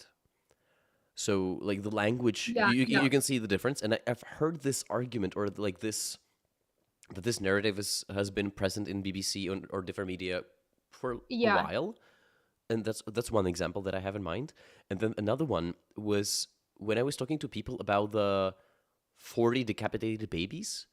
I unironically do not know if that's true or not. I just know that a lot of yeah, people believed it just because they've read it on the internet.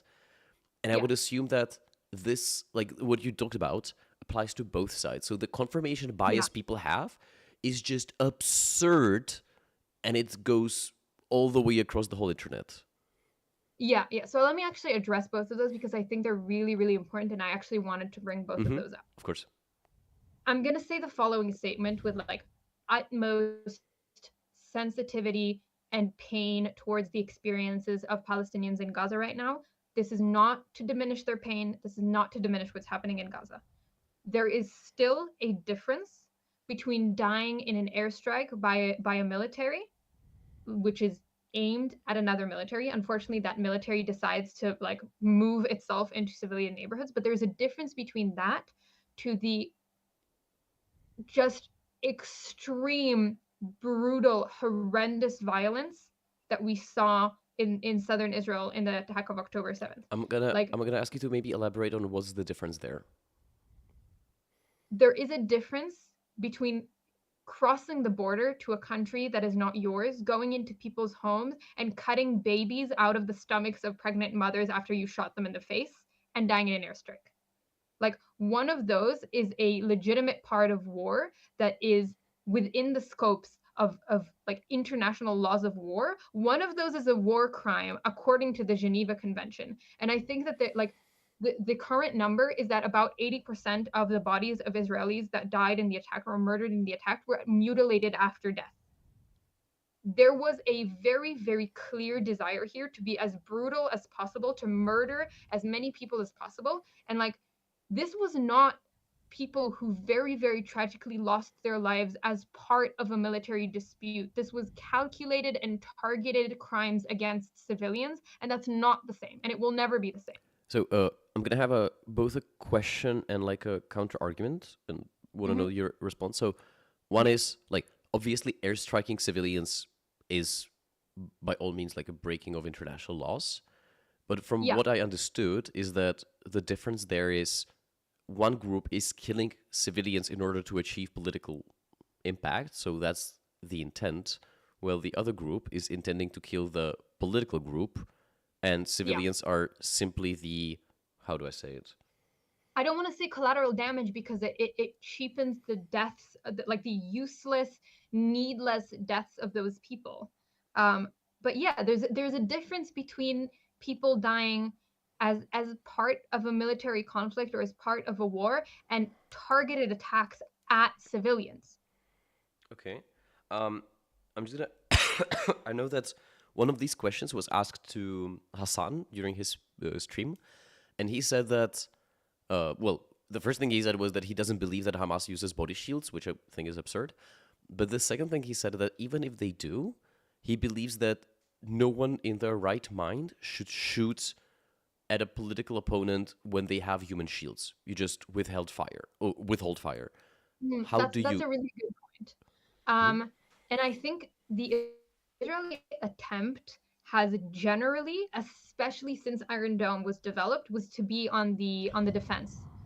So to block rockets, to block attacks, to block entrances to the border, and to not like attack the areas where Hamas is because they know that it will lead to civilian casualties, which are not right.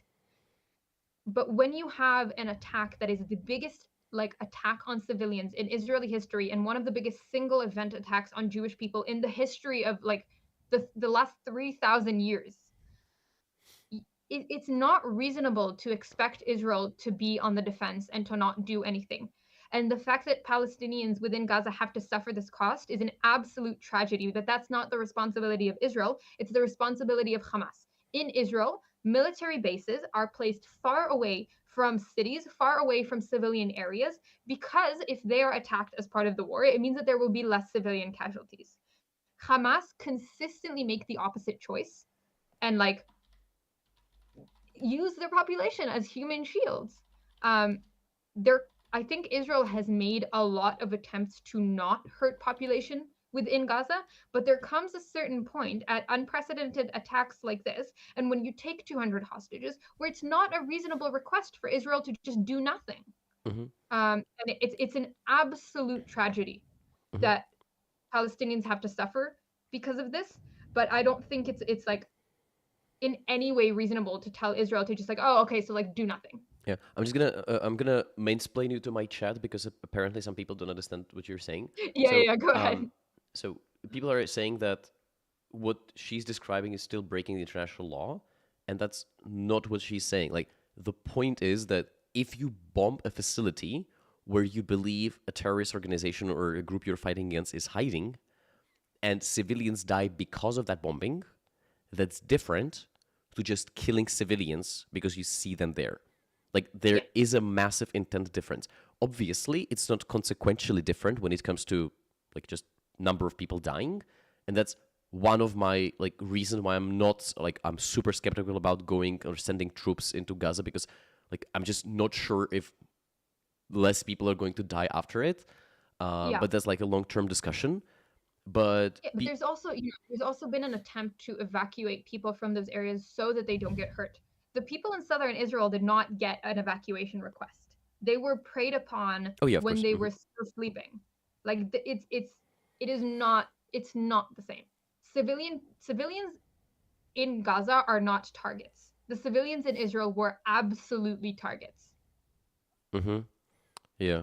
And then I want to talk about the whole beheaded babies Yeah, thing of because course, of I, course. I I think it's also an important thing to talk about.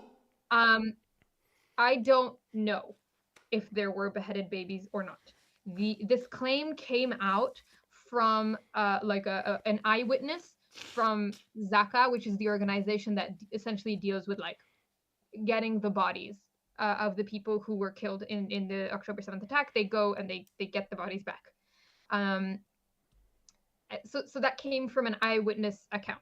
Mm-hmm. For most instances, eyewitness accounts are enough for journalists to report on it. Mm-hmm. I also know for a fact that there were beheaded adults, beheaded Yes. dogs, and murdered babies. My problem with this issue is that the so-called lack of evidence has been used to draw just like insane conclusions. So Yes. people either say there were no beheaded babies, so what happened is okay, even though we have like tons of other evidence of things that have happened that are absolutely atrocious. Or they say, like, there was no beheaded babies, so everything else is a lie. Mm-hmm.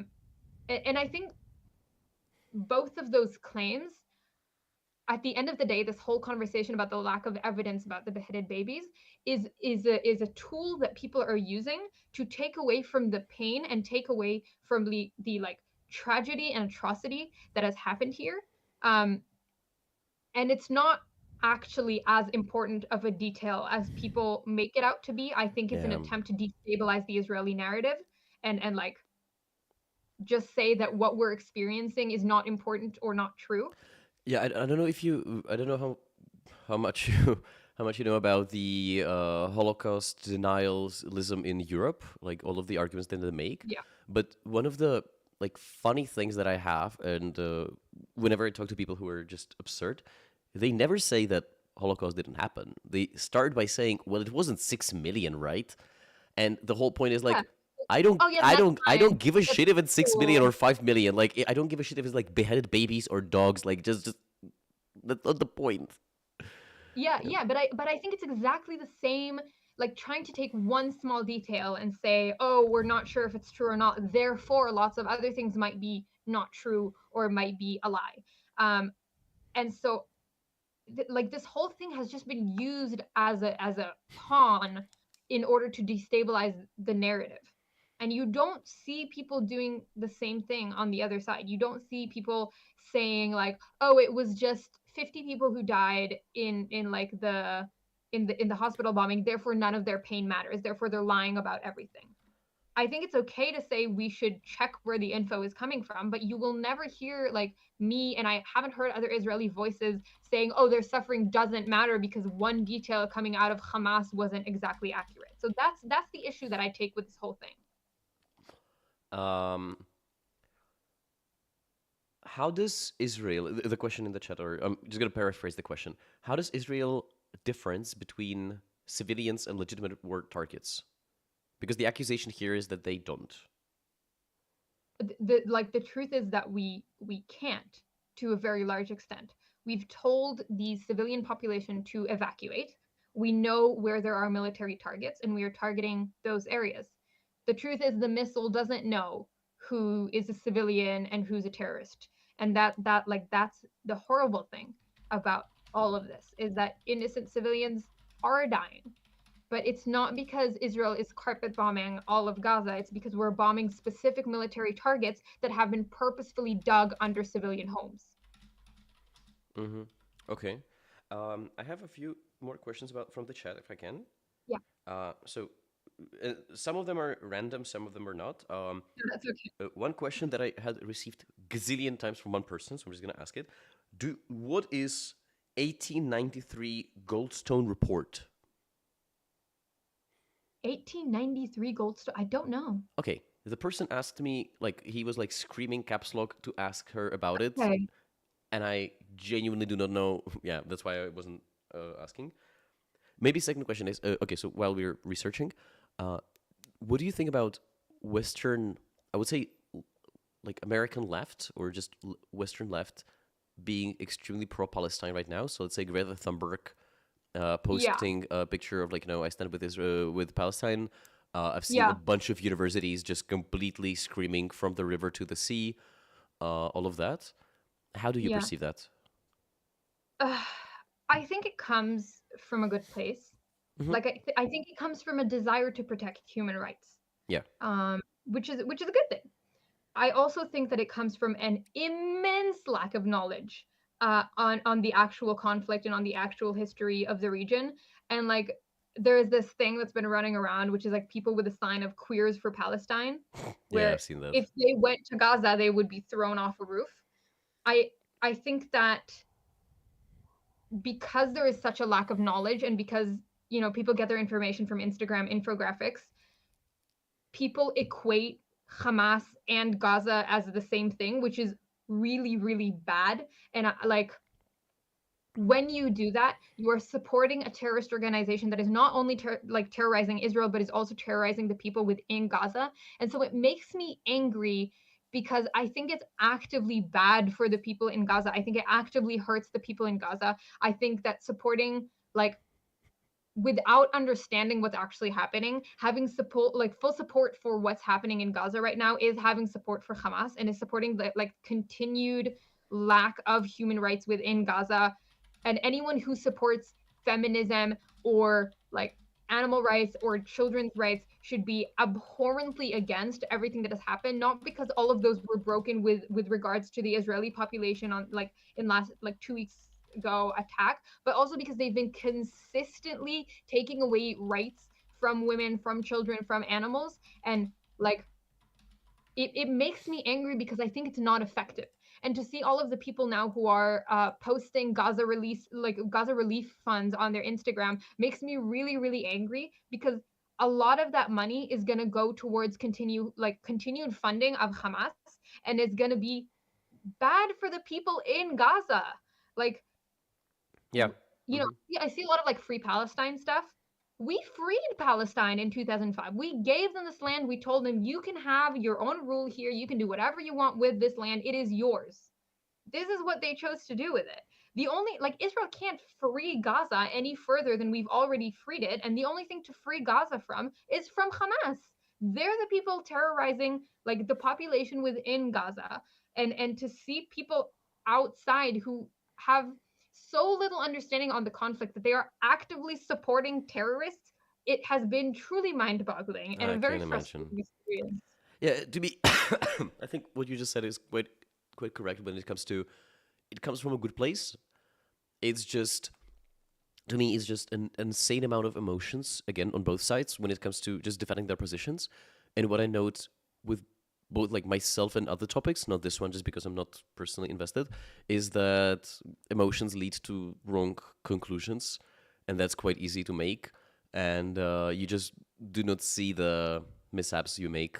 And it's unfortunate, but that's just how human brains work. We're just, monkeys Yeah, I involved. don't know. I wish we were much more focused on like actually helping the citizens within Gaza.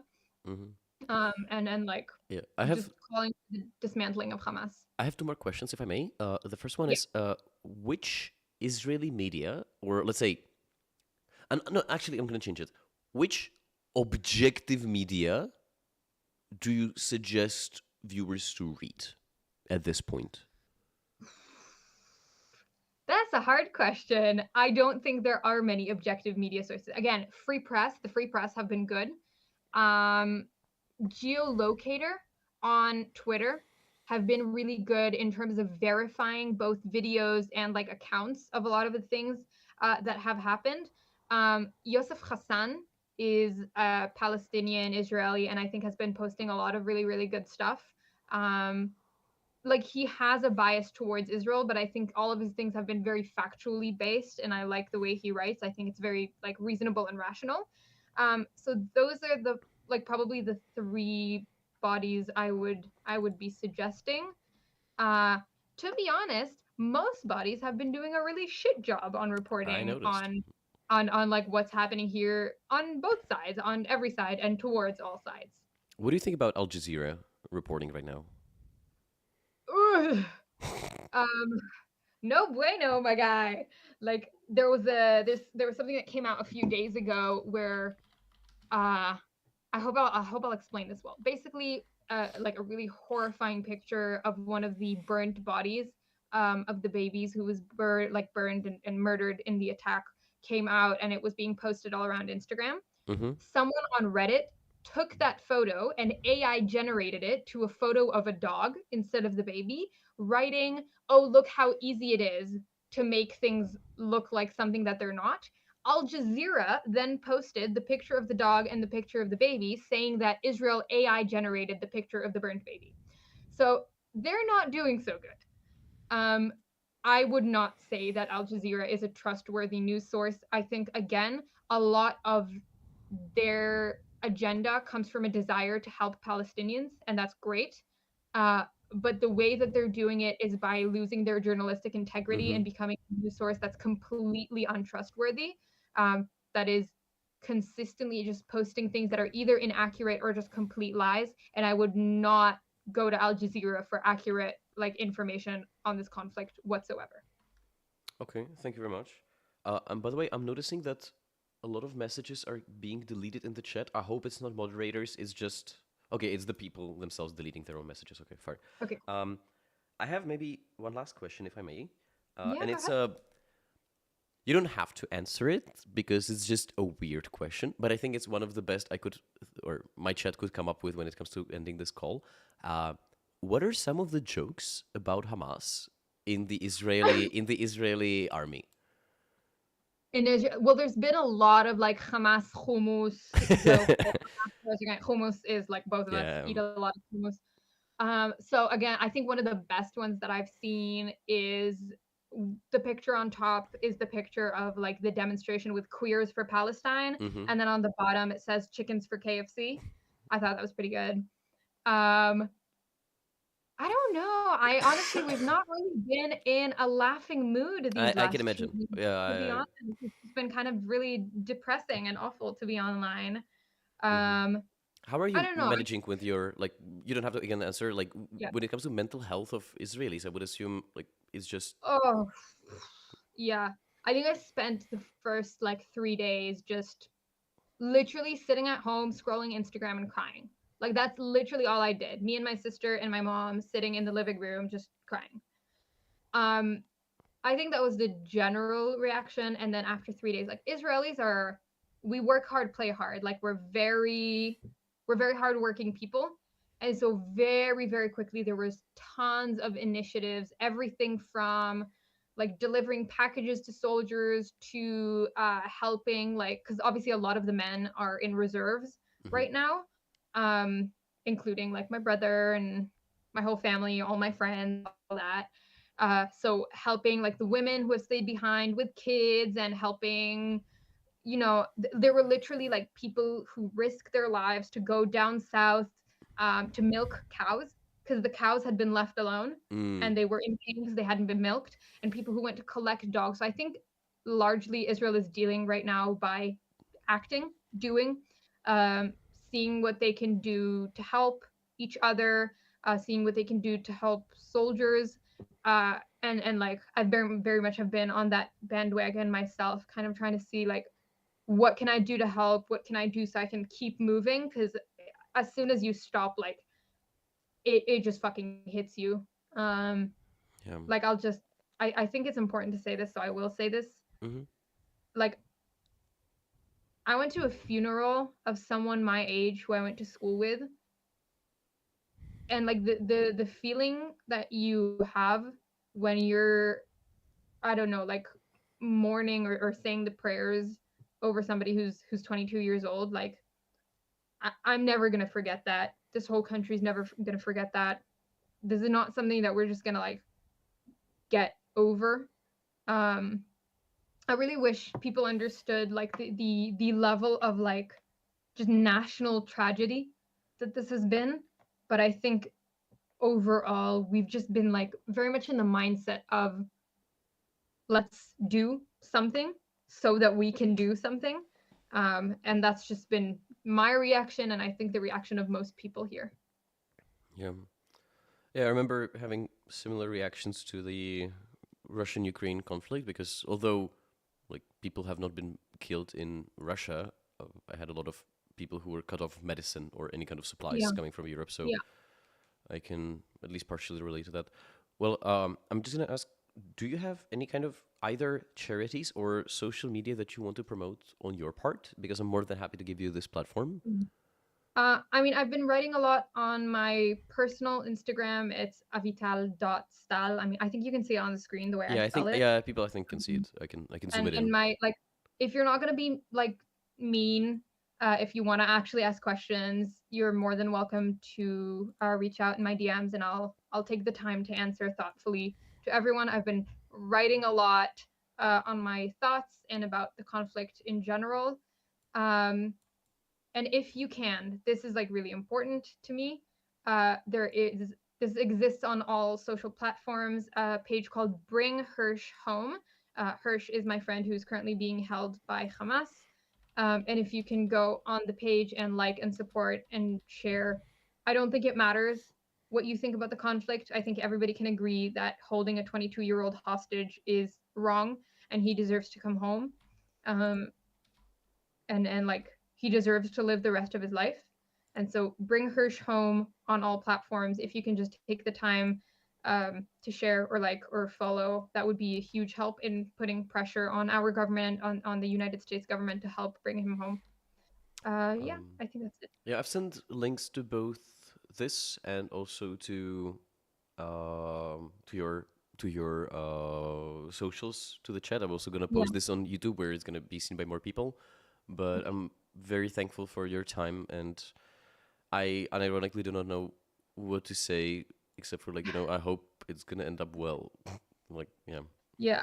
Yeah, hopefully. For everyone, and just like, yeah, if we can like not have any more people die, that would be great. Yeah, I know. Thank you for Well, giving me this you platform. too. Thank you for No worries. yeah. Good luck with All right. all of the campaigns. I've seen that you were posting on BBC something, right? Oh yeah, I've been working with BBC teams here, kind of trying to help them share the stories of Israelis, and like the diverse opinions of Israelis. So that's what I'm doing at the moment. Yeah, that's it. Okay. Okay. Everyone is sending good vibes and love to you, so Thank you. enjoy. Love and good vibes forever to everyone. Okay. Goodbye. Have a good day. Yeah. Bye. Bye. Tohle bylo velice těžké, ale zajímavý. Díky moc za sledování, loučím se s YouTubem a mějte se zatím krásně. Tak. Ahoj chat. Chci hrozně poděkovat Vladimír Horlivý za 2000 korun, který se tady poslal. If some people call you a Nazi, as you mentioned earlier, I don't watch this stream live at the moment, then reasonable people should support you by money, at least do it for... OK, děkuji ti moc krát, vím, že to uvidíš až možná později, ale jsem velice vděčný, protože no jak to popsat, prostě každý člověk, který se vyjadřuje k tomu tému na internetu, tak prostě riskuje neuvěřitelný hatred a já mám pocit, že jsem na správné straně dějin, uvidíme, či je to pravda, anebo ne, ale třeba, kdyby vás to zajímalo, tak v rámci aspoň snahy o nějakou míru neutrality, tak budu mít ne stream, ale nejspíš jako, uvidíme, jestli to bude stream, nebo ne, budeme mít rozhovor s Palestinkou, kterou možná znáte, DVTV, sekundu. Tato slečna. Kontaktoval jsem tuhle slečnu, zeptal jsem se jí, jestli náhodou by nechtěla mluvit o Izraelu a Palestině a ona prostě vystupovala i na té demonstraci, kde jsem natáčel. Já jsem se ji hrozně snažil odchytit, protože měla poměrně zajímavou řeč a uvidíme, jestli se mi to podaří. Bavili jsme se teda normálně na internetu a přes Facebook a říkala, že nechý ve středu se domluvíme. Tak uvidíme, jestli nám vyjde rozhovor. Myslím, že tam asi budu prostě už jenom čistě kvůli tomu, že jsem v téhle oblasti jako spíš nakloněný tomu, co říkala Avital, než to, co říkala ona v DVTV, tak asi s ní budu víc jako debatovat a nesouhlasit, ale uvidíme. Takže tak mi přijde fajn, nech se vyjádří víc lidí k tomuto, jako z obou stran, protože já nevím, nelíbí se mi, když třeba na internetu lidi píšou, že každý Palestinec, nebo podporovat Palestinu znamená podporovat nacisty, to mi přijde taky jako úplně jeblý. Jestli bylo máte slovo, kde byla Česko-Palestinka, no ta byla taková, že to bylo až neuvěřitelný. Ježišmarja. Já jsem viděl, že bylo máte slovo. Já jsem hrozně dlouho přemýšlel, jestli na to reagovat. Jakože... Kde to je? Ne, to není ono. Co přinesou výsledky voleb na Slovensku a v Česku? Kde to je? Aktuální téma. Proč to tady není v záznamu? 19:10, 2 dny dozadu. Výsledky Slovenska a Polska. Včera na to reagoval Čeky. No já na to reagovat nechci, protože mi to přijde, že ten obsah pod tím je jako fakt katastrofální. Viděl jsi speech Žižeka na ten konflikt? Neviděl. Hoď mi ho do DMs, já se akorát podívám. Pokud teda nebude nějaký extra dlouhý. Jo, tam je asi... Kde? Nikde to tady nevidím. Od nejnovějšího, 19.10.2023, ČT1, máte slovo s Jílkovou. Tohle mě jako zajímá docela dost, na to bych se klidně podíval, akorát teda nemám čas. A další téma je zdražení energie. Já vůbec nevím, kdy se to natáčelo s Izraelem a Palestinou. To musí být jako starší video asi. Je to dlhé, no tak to se na to kouknu až po streamu. Izrael. Ne. Palestina. Ne. Izraelsko? Ne. Konflikt? Ne. Nevidím to tady. Zajímavý. Je to ten z 19. Sekundu. Pardon. Se omlouvám. Furt kašlu. Máte slovo s Tílkovou. Jo, to je ona. Konflikt. Jo. Ono se to jmenuje, co přineslo výsledky Slovenska v Polsku, ale byla ta paní, která tady měla náhrdelník Palestiny, který měl celý teritorium včetně Izraele, takže basically from the river to the sea. A tenhle ten týpek, který byl, myslím, že zdar pro Putina, nebo něco takovýho. Hej no. Máš špatný popisek. Ok.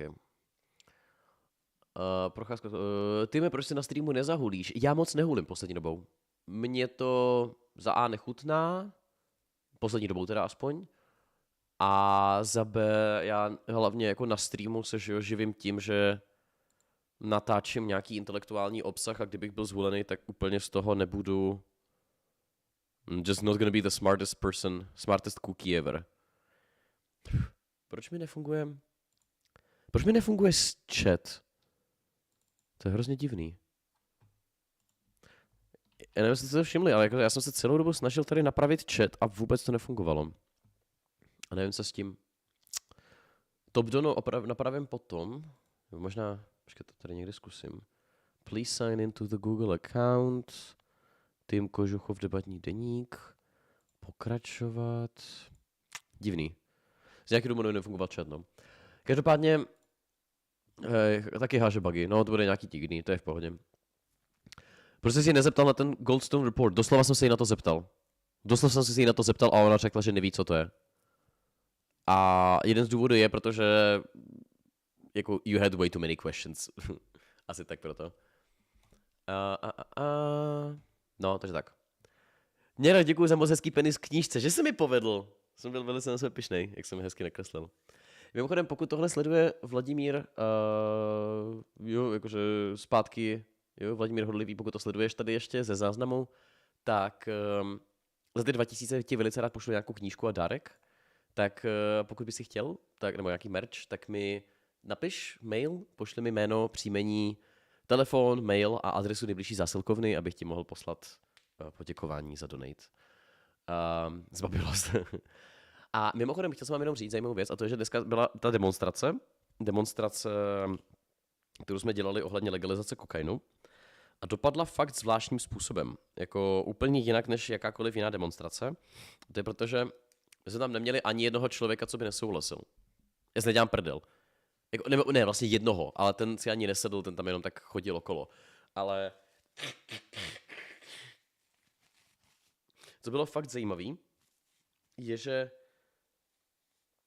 na všech ostatních demonstracích buď lidi nechodili skoro vůbec, moc se nám nedařilo, anebo teda obrovská masa lidí, která nesouhlasila a tak dále. Vybrali jsme si téma legalizace kokainu, protože jsme si říkali, jo, to bude kontroverzní, to bude zajímavý. Máme 10 rozhovorů, poměrně zajímavých, ale skoro každý jedno z nich bylo jakože jo, podporujeme legalizaci. Takže tak, no. Legalizace kokainu by bylo dobrý téma s někým z Tel Avivu, pač tam jsou drogy všude. No, to bych musel letět do toho Tel Avivu. No. Měl jsem dát piko a ne kokain. Číbar komentoval ten souhlasící, jak nedopadlo. Uvidíte ve videu. Já to asi udělám tak, že tenhle rozhovor s Avital zveřejním zítra, bude neděle, a sestříhám to do úterý, protože já mám sice, technicky to jsme tam měli tři kamery jsme tam měli. Ze 3 kamer se to natáčelo a 1 kameru měl chlapec, který si odnesl domů, takže já potřebuji počkat, než mi on pošle ty záznamy. Takže to počká, no. Jde na legalizaci Benadrylu, to nikdo nebude souhlasit. Nebo legalizace fentanylu, jo, jakože... Ne, přišlo mi, že jako to téma kokainu by mohlo být zajímavý, dostatečně kontroverzní a zřejmě nebylo. Zřejmě to v té Praze prostě dostatečně kontroverzní nebylo a hrozně moc lidí mělo třeba otázky, jakože nerozuměli, jak by to fungovalo, ale stejně se shodovali. Takže nevím, jestli moje argumenty byly až moc dobrý, anebo čím to bylo, ale v porovnání s Twitterem, který vám klidně můžu ukázat, pardon, to jsem nechtěl, v porovnání tím, co se psalo na Twitteru, tak to bylo jako úplná katastrofa. Jo, jakože tady jsem zveřejnil ten svůj klasický příspěvek, to mělo úplně brutální dosah, protože lidi to neustále komentovali a nesouhlasili. Pak jsem ještě zveřejnil tohle, přijďte na ochutnávku argumentů a faktů o legalizaci, pak jsem zveřejnil, že to skončila ta akce. Tahle fotka je mega banger, jakože jedna z nejlepších fotek na světě, měli jsme tu samozřejmě cukr celou dobu. A pak teda jako všichni ti lidi, kteří nesnášeli nás a říkali, že jsme kreténi, nikdo nepřišel, že? A to je klasika. Podle mě jediná silná opozice během těch natáčení tak přichází pouze na těch demonstracích, který organizuje Reichel nebo další lidi, takže když si dávám stánek k tomu, tak potom to je docela fajn. Ale jinak skoro vůbec, no. Já bych legalizoval domácí vaření pika a jeho prodej na trzích, no to je skvělý nápad. Koka má obecně společensky poměrně pozitivní konotace proti tomu piku nebo heroinu. Jo, jakože asi jsme to měli změnit. A já vám klidně ukážu, co máme přichystanýho na další demošku, sekundu. Já nevím, jestli to tady otevře. Nebo jsem to možná už smazal. Já jsem to asi smazal, prčic.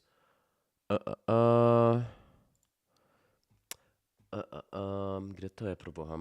Já vám to ukážu prostě na kameru. Sekundu.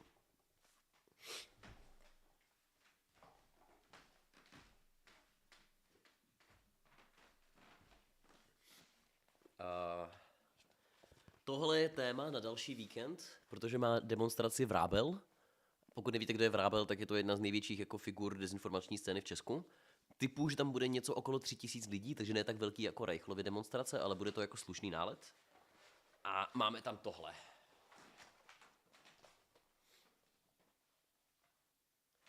Postupně snižujeme státní důchody. A původně jsem se bál tam dát až moc kontroverzní téma, a to je, že zrušme státní důchody. To bylo původní téma. Původní téma bylo zrušme státní důchody, ale řekl jsem si, že to je moc kontroverzní a nechci to tam dávat. Ale mám pocit, že na té demonstraci tohle bude dostačující, protože lidi budou... Jakože všichni ti důchodci, kteří nesnáší Fialu za to, že snižuje důchody, tak oni se podle mě jako shodnou na tom, nebo budou argumentovat strašně naštvaně. A taková ta liberální bublina, která nechce úplně rušit důchody, tak aspoň bude částečně souhlasit, no.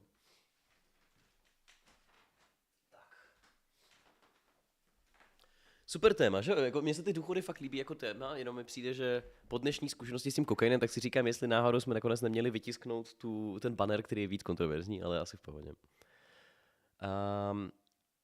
Jak bys argumentoval pro legalizaci dobrovolných zápasů v kleci na smrt? A kdyby vás to někoho zajímalo, tak finále... Počkej, tam to ukážu. Kdyby vás to někoho... kurva, já už musím přestat líkovat zprávy. Instagram... Tim Kožuchov. Tenhle turnaj, který jsem vyhrál, byl to Brno Open turnaj, jmenovali jsme se Debatní trdelník. Původní název týmu byl Debatní semeník, ale nám to zakázali, nebo nutili nás změnit, protože jsme byli ve finále a chtěli, abychom prostě neměli název Debatní semeník. Tak finálová teze byla... Tato vláda by legalizovala Squid Game, nebo něco takového. Jako, znělo to trošku jinak, ale prostě jako, měla by být povolený prostě udělat Squid Game v Česku. A my jsme byli jako vláda, to znamená, že bychom tam obhajovali legalizaci. A pro ty z vás, kteří rozumí univerzitním debatám, tak my jsme byli druhá vláda a na druhé vládě jsme to vyhráli. A měli jsme jako úplně masivní, skvělý argument ohledně toho, jak by to média pokrývaly, jaký by to mělo dopad na společenský vnímání smrti a takovýchhle věcí. A WTF jak? Přijde mi, že ta teze je jako docela vyrovnaná. Na univerzitní debatu, na finále prostě tato vláda by legalizovala Squid Game je poměrně jako dobrá teze. Jakože, že obě dvě strany mají fakt hodně argumentů, jak principiálních, tak i praktických. Různé analýzy tam jsou.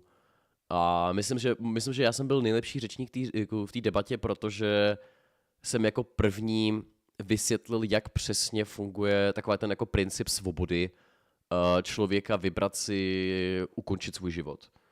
Že prostě za předpokladu, že je v pořádku eutanázie anebo nějaký podobný prostě asistovaný sebevraždy, tak je to podobný, no. Já si nemůžu představit, jak by dělal první vládu, na to už druhou. Hele, můžeme to někdy zkusit na debatním klubu. Příští téma, který vám vyberu, tak je docela fajn. Fakt těšte se na to, podle mě v pondělí bude skvělý téma. Čau Matuš, to zní jako fakt dost fajná debata. Byla to skvělá debata. A mimochodem připomínám, že kdybyste chtěli, tak vám všem doporučuji přijít v pondělí na debatní klub, co máme v Praze. Budeme ho rozšiřovat asi o 2 týdny, to znamená, že teď tam máme přibližně 40 lidí, co chodí na každý meeting. Že prostě první týden přišlo nějakých 45, 40, 40, 40. A pokud byste chtěli, tak, nebo budu postupně plánovat, že bychom to rozšiřovali a hlavně teď buď zítra nebo v pondělí se má vyhlásit přihlášování na mistrovství Česka a Slovenska v debatě. Tak se mega těším, jak to zvládnou naše týmy. Já vám zatím ukážu jenom jednu věc a to je tenhle link. Jo, kdybyste se chtěli přihlásit, tak tady máte přihlašovací prostě link.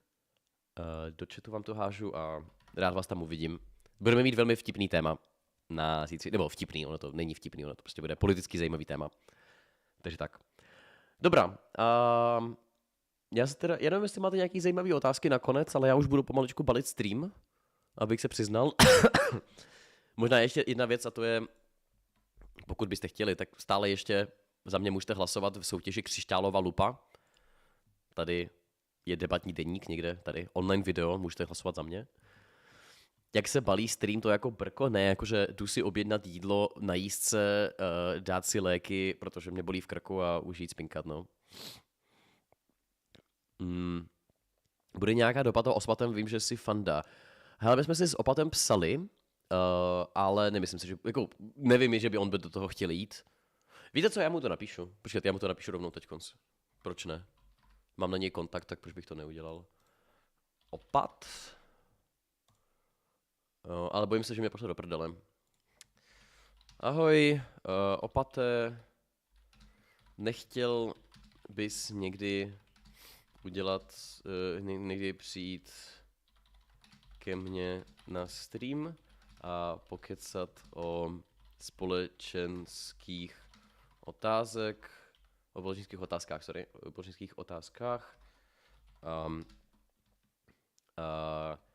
Teď zrovna streamuji a moji diváci jsou mega for it. Díky za odpověď. Škoda, že nikdy nebyla ta debata s Valerií. No, ono to je fakt škoda. My jsme hlavně, původně to vypadalo, že nakonec s ní nafotíme i ty fotky s Pavlem Novotným. Že ono to fakt vypadalo, že Valerie bude se fotit s námi i Pavlem Novotným. Ano, nakonec to zrušila. Škoda, ale myslím, že do nějaké budoucnosti to ještě dáme. Už jsem hlasoval, don't worry, okay. Ale budu mít debatu... Nejspíš příští týden budu mít debatu s Michael Average. Ti z vás, co se pohybujete na československém YouTube, tak víte, že to bude mega pecka. Debata s Miškem Averagem. Tak uvidíme, no. Jo, a už tady vidím XDčka v chatu, no. To bude přesně zábavička, co? Zrušila, že nechtěla, nebo časových důvodů. Ona totiž, já jsem jí napsal den předtím, takže hrozně pozdě jsem jí napsal, že jako čau, nechceš přijet? A ona řekla, hej kámo, mega, ale já jsem na Moravě s rodičema a jako klidně bych přijela, protože tohle je fakt super nápad, ale nevím, jestli je dobrý nápad to, že když už konečně se vrátila z Prahy na Moravu za rodičema, takže teď odjede na celý den fotit photoshoot nahej s Pavlem Novotným, tak mi řekla, hej, asi ne, no. Takže tak. Protože o čem se bude debatovat, my sami ještě nevíme. Podle mě si budeme jenom volat, kecat, hádat se a to je celý. Protože z toho, co jsem pochopil, Miško Evrič je prostě jenom týpek, který se s vámi pohádá, to je celý. Už se ty prohrál, to je skvělý nápad. Fakt se těším. Fakt mám pocit, že to bude nejvíc funny, jebnutá debata, kterou jsem kdy v životě točil na tomhle kanálu. Zeptej se ho už, jestli už umí hrát lolko. Počkej, kterýho z těch dvou, jestli Opata nebo Miška Evriče? Hele, tak se pomaličku mějte, já jdu stříhat videa, dělat věci a... Miška, ok. Viděl jsi to DVTV s tou Palestinkou budeme mít debatu. Ja, takže jako ano, vím o ní a budu s ní točit rozhovor. Takže tak. Ty mi kdy dáme tu plochou zem. Bráši, kdykoliv mi napíšeš, tak si dáme debatu o plochý zemi. Ale musím vědět, že to myslíš seriózně. Jo, jakože já jako z principu nedělám troll debaty, protože mi to nebaví. Takže tak. Tak jo, tak se mějte krásně, skládejte básně a zatím zítra uvidíte ten rozhovor na YouTube s Avital a nejspíš v úterý vám zveřejním video z té demonstrace. Nech to máte trošku zajímavý. Ale pozor, já ještě vám dodám, jenom abyste se jako posrali smíchy, jo. Dneska jsme byli na té demonstraci. Příští sobotu jdeme na demonstraci v Rábela. A po příští sobotu jdu se stánkem Change My Mind na soukromou akci, že mě normálně pozvali na soukromou akci, abych tam dělal prostě stánek, což bylo jako strašně super. Potom týden na to je průchod, nebo prostě pochod za tradiční rodinu, takže tam jdeme taky. A potom 6 dní na to znamená, že to je pátek 17. listopadu, tak je, že jo, svátek a bude obrovská demonstrace typu, že nevím, 30 000 lidí, možná 50 000 lidí na Václaváku, tak taky přemýšlíme, co tam dáme. A vzhledem k tomu, že to je liberální bublina, tak tam chci vzít nějaký téma, který nasede i liberální bublinu, protože jako everyone deserves to get punished. Ještě jsem nevymyslel, co přesně to bude, ale ještě nevím, uvidíme. Možná něco s kapitalismem. Možná ten můj plakát, co mi tady ještě stále někde leží, že kapitalismus je nejlepší systém, tak něco takového tam dáme. Uvidíme. Takže každopádně očekávejte, že bude ještě hodně skvělých videí v následujících pár dnech. Tak jo, čus bus autobus a enjoy the day. Kurva, já umřu.